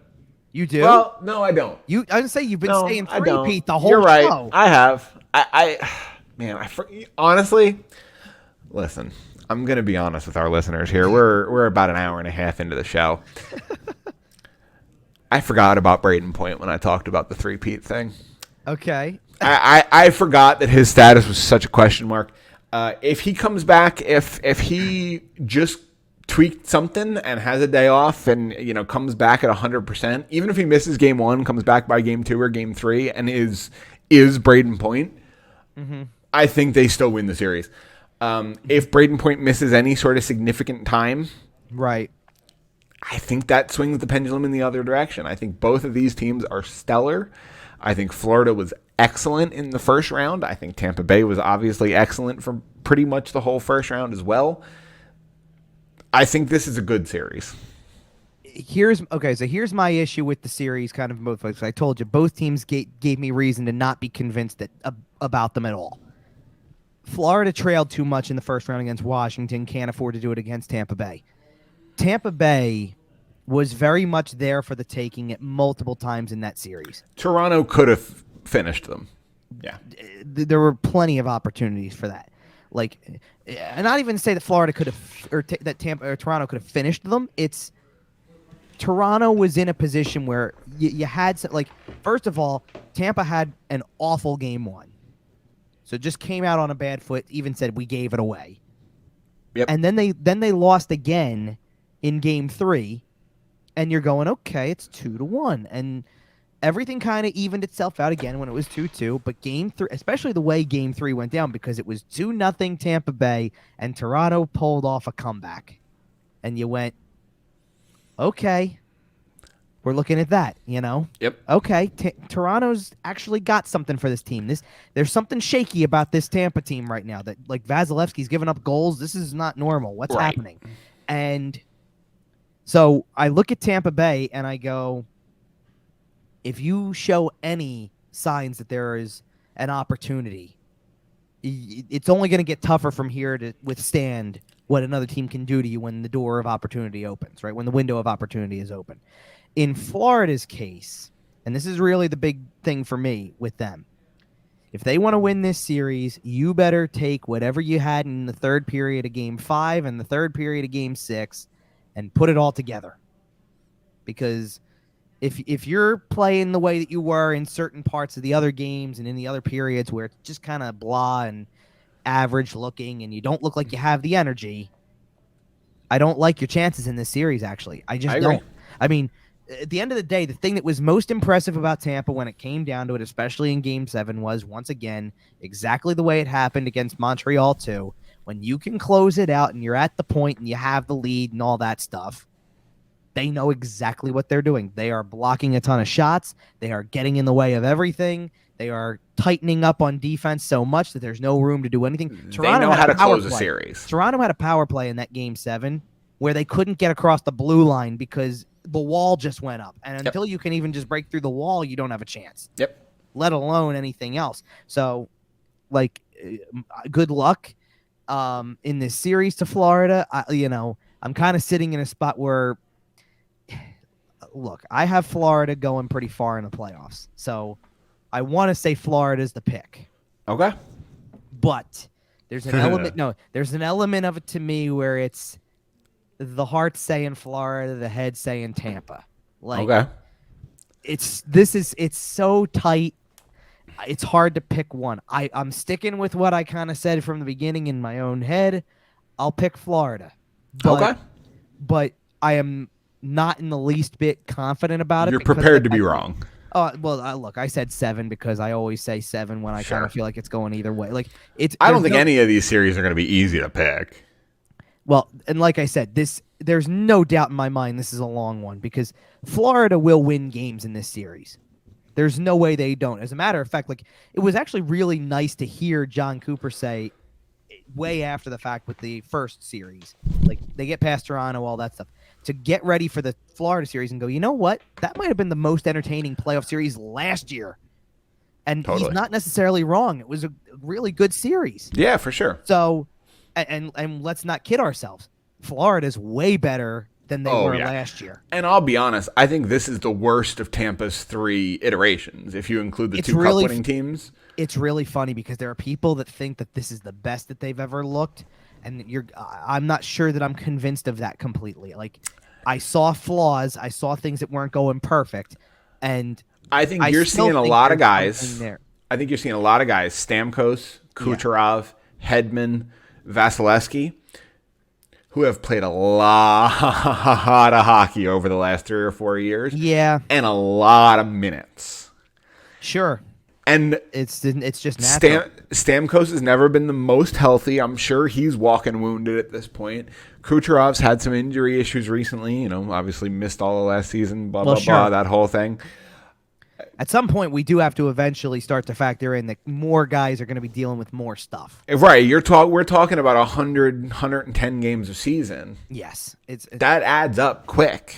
Well, and I specifically looking at the just looking at the first round in general, the fact that there were 5 series that went the distance, I mean, everybody's just playing a ton. Oh, yeah. Teams are going to be out of gas by the time we hit the conference finals. Well, which is why Colorado's sitting kind of pretty right now in the sense that, you know what? Sure, for Game 1, it's not the best thing in the world that you've been sitting around for a week. But certainly in the long run, it is. Moving from round 2 to round 3, after this next round concludes, I think we'll see a real advantage if anybody can manage to close their series in 5. Early, yes. Right. If, for example, Calgary smokes Edmonton 5 games, I think if Colorado slogs it out with St. Louis and plays a 7-game series, I think Calgary takes a massive advantage heading into that series. Yeah, it's very possible. And who knows? I mean, we'll see. It's going to be all right. Let's head to the the Metropolitan Division before we get out of here. We will go back to Rangers Penguins later because they are still battling it out in Game 7 here. Let's talk about Carolina Boston because this series probably had the most social media presence on it, the most kind of buzz around the series that didn't necessarily have too much to do with the hockey itself. Right. Brad Marchand was on form in this series just as a pest. Sure. He was at the top of his game. You know what was actually kind of interesting about that, by the way? He did it without really crossing a line. Like, right. Well, he did it in a much more normal way than we've seen in the past. And he finally smartened up and picked an unpopular target. He picked a guy that it's pretty easy to get the people on his side for. So if you've been listening to this show for a while, you know I like a little pro wrestling. And one of the easiest ways to turn babyface is just find a guy they hate more than you. It's pretty easy. Yeah, you had a lot of people agreeing with Brad Marchand when it came to his target. Well, right, exactly. And obviously, Tony DeAngelo got through, got the last laugh. They win the series. He plays some decent games down the stretch. Well, and look, you got to factor it. Look, I cannot say enough about the fact that the guy put up points. Like, you can't deny that. Right. That sheets say the guy contributed pretty much consistently every game. Sure. Like, no doubt about it. One of the things about that series, because Boston got it tied in Game 4. Got the series tied in Game 4. I thought DeAngelo that particular game was an absolute embarrassment. Yeah. The throwing the stick on the breakaway. The extra shots. I cannot believe that he did not get a 10-minute misconduct at the end of that game. He absolutely should have. Well, and then the quote after, well, he's going to score anyway. It's like, what do you want me to do? You know, It sounds like Sid talking about. It sounds like Sid talking about flicking away Jake Voracek's glove to start that whole melee, right? It's like, I don't. Come like on, them. man. Yeah, I don't like them. Right. Like, what am I supposed to do? Just skate away? Right. Like. I didn't. Well, yeah. Thanks. Right. It's I thought that was awful, but. Okay. But I'm not expecting maturity out of Tony DeAngelo. Right. Let's be quite frank about the subject. I will say this about the series as a whole. I was really disappointed with the way that Carolina played their first potential closeout game. That was not very good at all. I agree. And so much so that it kind of, by the third period and as things went along, became laughable that it was that convincing. Like, they played so much better. Once the series was tied up again, they played so much better in Game 5 and Game 7 than they did in Game 6 when it was the first chance they had to close it out. That it just, there's a little cause for concern there with me, just because they've had series where they're dominant. Sure. This was not dominant. No.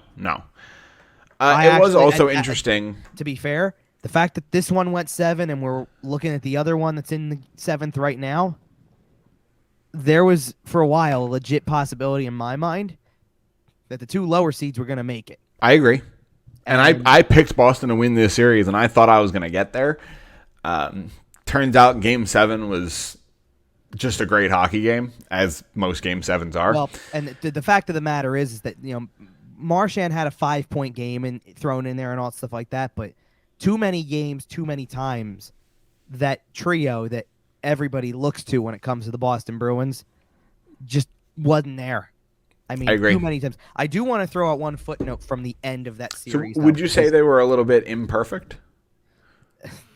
Probably. Okay. I would say. But so speaking of which, I want to throw out a little footnote from the end of that series, because I don't know, I'm sure you've seen, like, in hindsight, even if you didn't see it live, I'm sure you've seen it by now. The body language at the end of that game from the Boston side, and one player in particular, kind of tells me that something big could be happening that changes the course of the Boston Bruins for a little while. Did I miss something here? We were getting hug watch like crazy from Patrice Bergeron, and I'm telling you, the body language said, I don't know what my future holds. Well, I hope that he decides to give it another go, because honestly, Patrice Bergeron's one of those guys that throughout the right. I mentioned pro wrestling a little bit earlier. Even though the stable was a heel stable, right? Even though he was in the NWO and they were the bad guys, Patrice Bergeron was always pretty cool. I mean, if that was really the end, I mean, we all know what the next destination is. It's the rafters in the TD Garden and a plaque in the Hall of Fame. Like, he's destined for all of that stuff because and a front office job whenever Quebec gets a team back. Maybe I could see him. You know, I think Boston's home. He grew up a Nordiques fan. Come on, I hear you, but I think Boston's home, and I think he's gonna stay there. But I'm just telling you, the body language said quite possibly this might be it for Patrice Bergeron, and if it is, I'm with you. I think he's got maybe one more year because here's the reality of the situation, like just career wise. He's sitting on, I'm not kidding when I say this, he is sitting on an even 400 goals in his career. Wow. You can't really get much better than that, but he is, I believe he's 19 shy of 1,000 points. I mean, you might get him back. I mean, if he plays another year. He might just come back and refuse to shoot, pass all season. I hear you.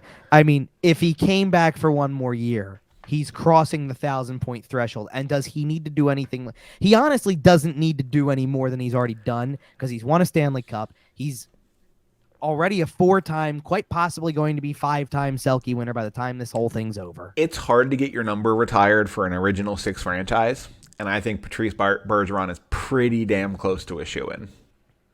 They might have a couple from that group because I wouldn't be surprised if another guy who might be retiring this offseason quite legitimately decides it's time and he gets his number up there too because I can't. You're talking about 33, right? Yeah, of course I am. I don't know. He was the captain of a cup team that broke a drought. Okay, but for the original 6, 1 cup isn't good enough. It's a high bar. They made 3 other finals while he was there. Yeah. Or 2 other finals while he was there, I mean. And they would have won 1 if it wasn't for Tuukka Rask. Oh boy. I mean, let's put it this way. There's people who would probably make an argument that Tuukka Rask could get his number retired because he was that good, and I hear you, but he wasn't the cup-winning goal. Yeah, I don't know if he meets that original 6 bar. I think Chara's best years were, and Chara's another one who, whenever he decides to hang him up, yes, he does have an eventual future home in the Hall of Fame. Oh, absolutely. All right, so I'll start with Pittsburgh because they're up here in this game. If Pittsburgh plays Carolina here, who you got? I'm sorry, I'm laughing because you just said Pittsburgh's up in a game. The Rangers just tied it. Did the Rangers score? Well, it's okay. Penguins were up most recently, so we'll start with them. There's 5:45 left. The Rangers just scored. Wow. So that game's probably going to overtime. It very well could, which is Game 7 overtime. Which is just glorious. Yeah, that's why we got to finish through these predictions so we can wrap and watch. I hear you. So here's the thing. Okay, so where were we at with this whole thing? I got a little distracted. Carolina, Pittsburgh. Who you got? We'll see. I don't know if it's Pittsburgh now for sure. Well, no, but I'm saying we're starting with Pittsburgh. I'll ask you about the Rangers next. I know. Carolina's the overall better team anyway, no matter who they play. I mentioned earlier that if one of these teams gets through in 5 or 6 games, it gives them a pretty good advantage going into the conference finals. I think Carolina's that team. No matter who they play, and I'll say that for the Rangers too. I will take Carolina in no more than 6. Okay. Here's where I'm at. I'm pretty sure I said these exact words on the last episode when we talked about the first round. That the Rangers were kind of my dark horse. Okay. Because I really think that they've kind of got some sort of quality to them. Yeah, and Shesterkin is unreal. And he's had a great game, no question about it. He is unreal. Here's the thing.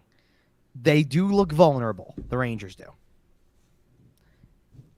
Pittsburgh, certainly. The thing with Pittsburgh, if they were to advance, is that Pittsburgh, there's just that element of them where it's like that team does not go down without a fight. And it's one of those things. It's hard to bet against Sid and Gino. They're just those kinds of players. It's absolutely impossible to do it. And every time you want to write that whole group off, they're right back there. They fire a coach and win a cup. It's crazy. And we had this discussion at the very beginning. Yeah, no, Mike Sullivan ain't going anywhere. No, but that's the interesting part. It's like they've had moments even this season where it's like something's not working, something's not there. They're like the worst of the teams that are going to make the playoffs out of the Metro. They consistently kind of were almost, Yep. Until they did pass Washington. But the point being, even for a lot of this series, they didn't have Tristan Jarry. Yeah, at all. Right. He just showed up tonight for Game 7. Right. But so much so that, I mean, like, what really blew my mind about the series, and this is why that's the way that this team is not only did they not have Jari for the entire series up until Game 7, they go in and they're starting with Casey DeSmith, and they're in the middle of overtime. It's double overtime, and he gets hurt. And now Louis Domingue is going to play. Right. Immediately in double overtime. And they ended up winning that game in triple overtime, by the way. They didn't lose that game. How? You know? Insanity. And it happened consistently. Like, Louis Domingue technically won 3 games. Like, that's crazy to me. Like, crazy. Now, there's been some weird stuff, you know, from the Rangers side. Like, the way they won Game 6 was just wild. Yeah. You know, a goal like that is crazy. So, God only knows what's going to happen moving forward with all these teams. Because, like I said, I kind of sense some vulnerability with Carolina. That makes me think that definitely Pittsburgh has a shot to exploit some of that stuff. The Rangers need a lot of help in terms of some of the big boys got to get going. Oh yeah. Mika Zibanejad just scored that tying goal there. Well, and he had 2 in the last game, so maybe he's getting it going. But he's getting it going. You know who's not? Artemi Panarin has not been good in this series. Well, but it's kind of like you said with Florida.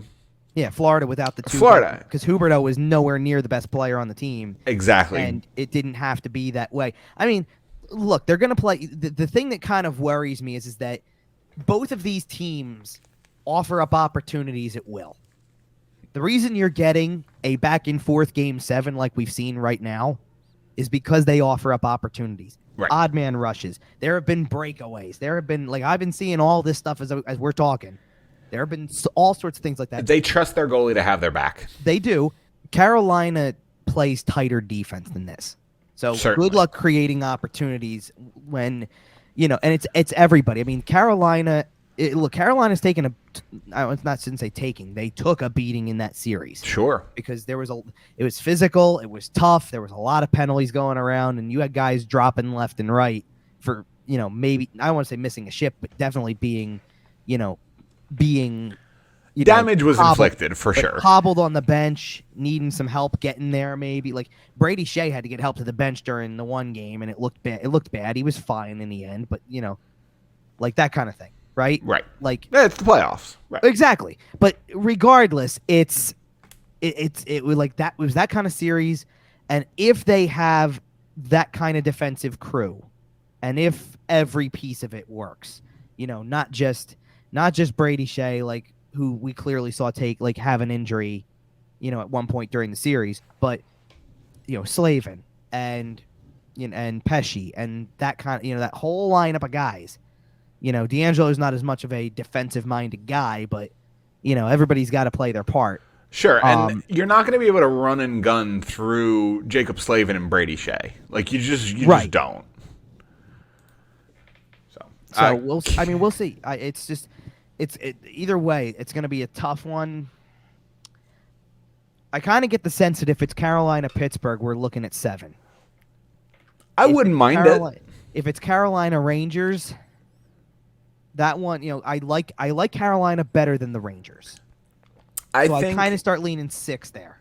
Okay. I think in a similar vein to how we talked about Barkov and Huberdeau not necessarily being the most effective for Florida, and, you know, the Rangers have kind of not had their big guys. Sebastian Aho had a little bit of a quiet series too.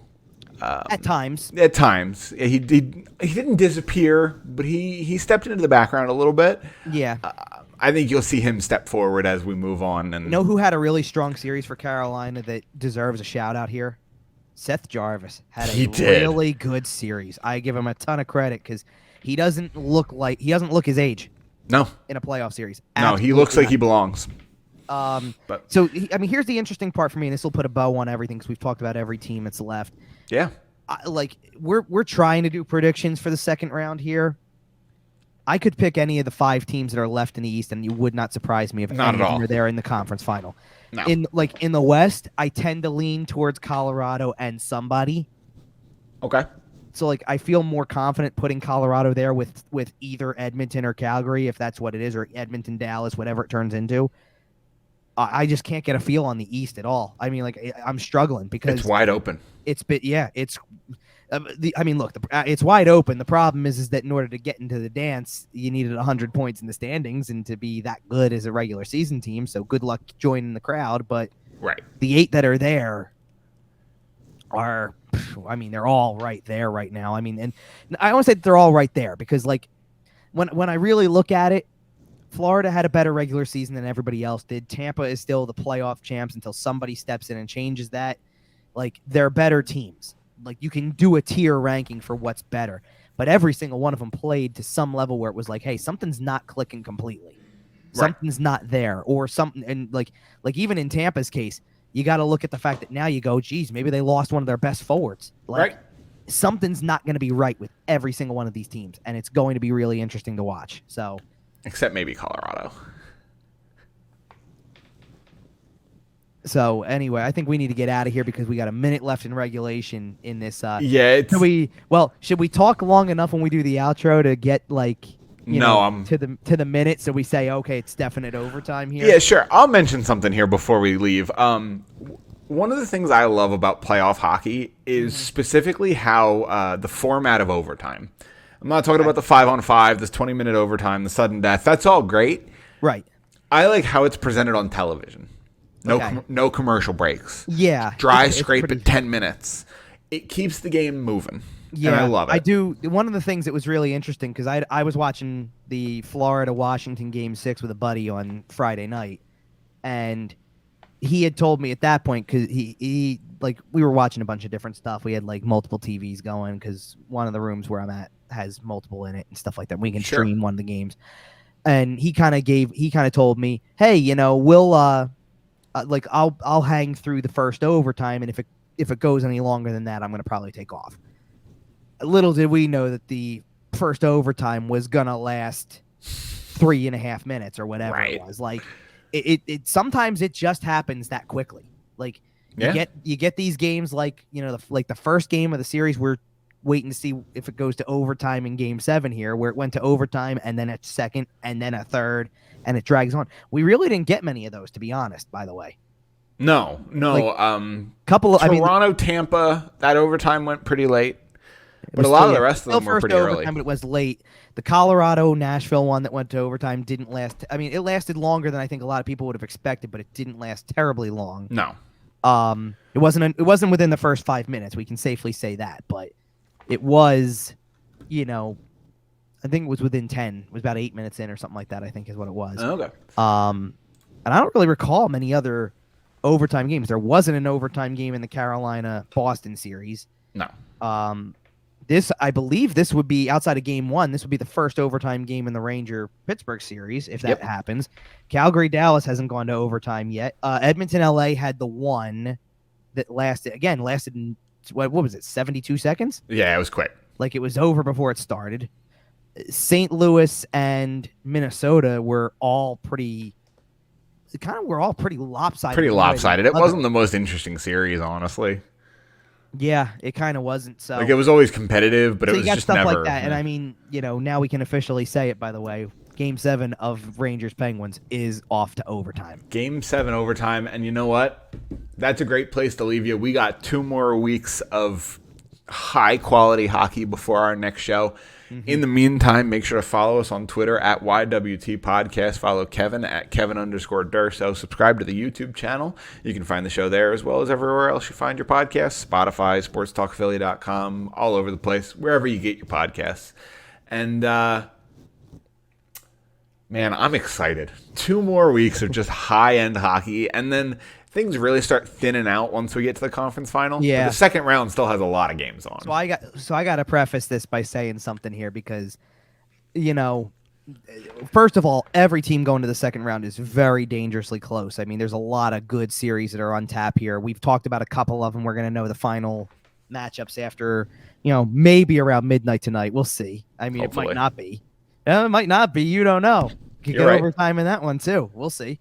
But oh no. bad update from Dallas for one of your favorite players. Oh, what happened? Rupe Hintz is out with an upper body injury tonight in Game 7. Well, I'm picking Calgary. See ya. Okay, well that's great. But like, no, one of the things I'm going to, because you're talking about watching these games and things like that. Next Saturday, we're not doing a show on Sunday, which works for me because I got a fully booked weekend of a bunch of crazy stuff going on. But next Saturday night, I'm going to be at quite literally a hockey party, if you will. Nice. With some of the people that my dad and I play fantasy hockey with, and I'll probably text the group a little bit with some stuff that's there because it's a pretty awesome setting to watch a game, and we're gonna have a good time.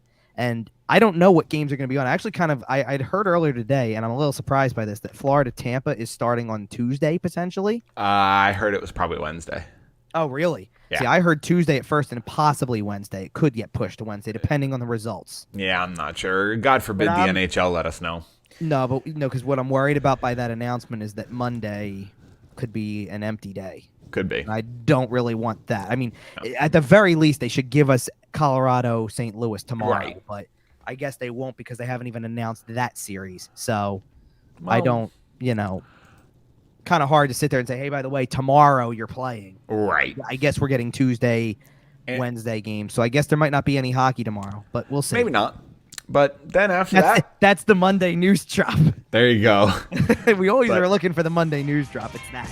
We'll get that. We should get that before overtime starts. Yep, we'll get that, and then 2 more weeks of action, and we'll be back in 2 weeks to talk about it. So between now and then, we'll see you.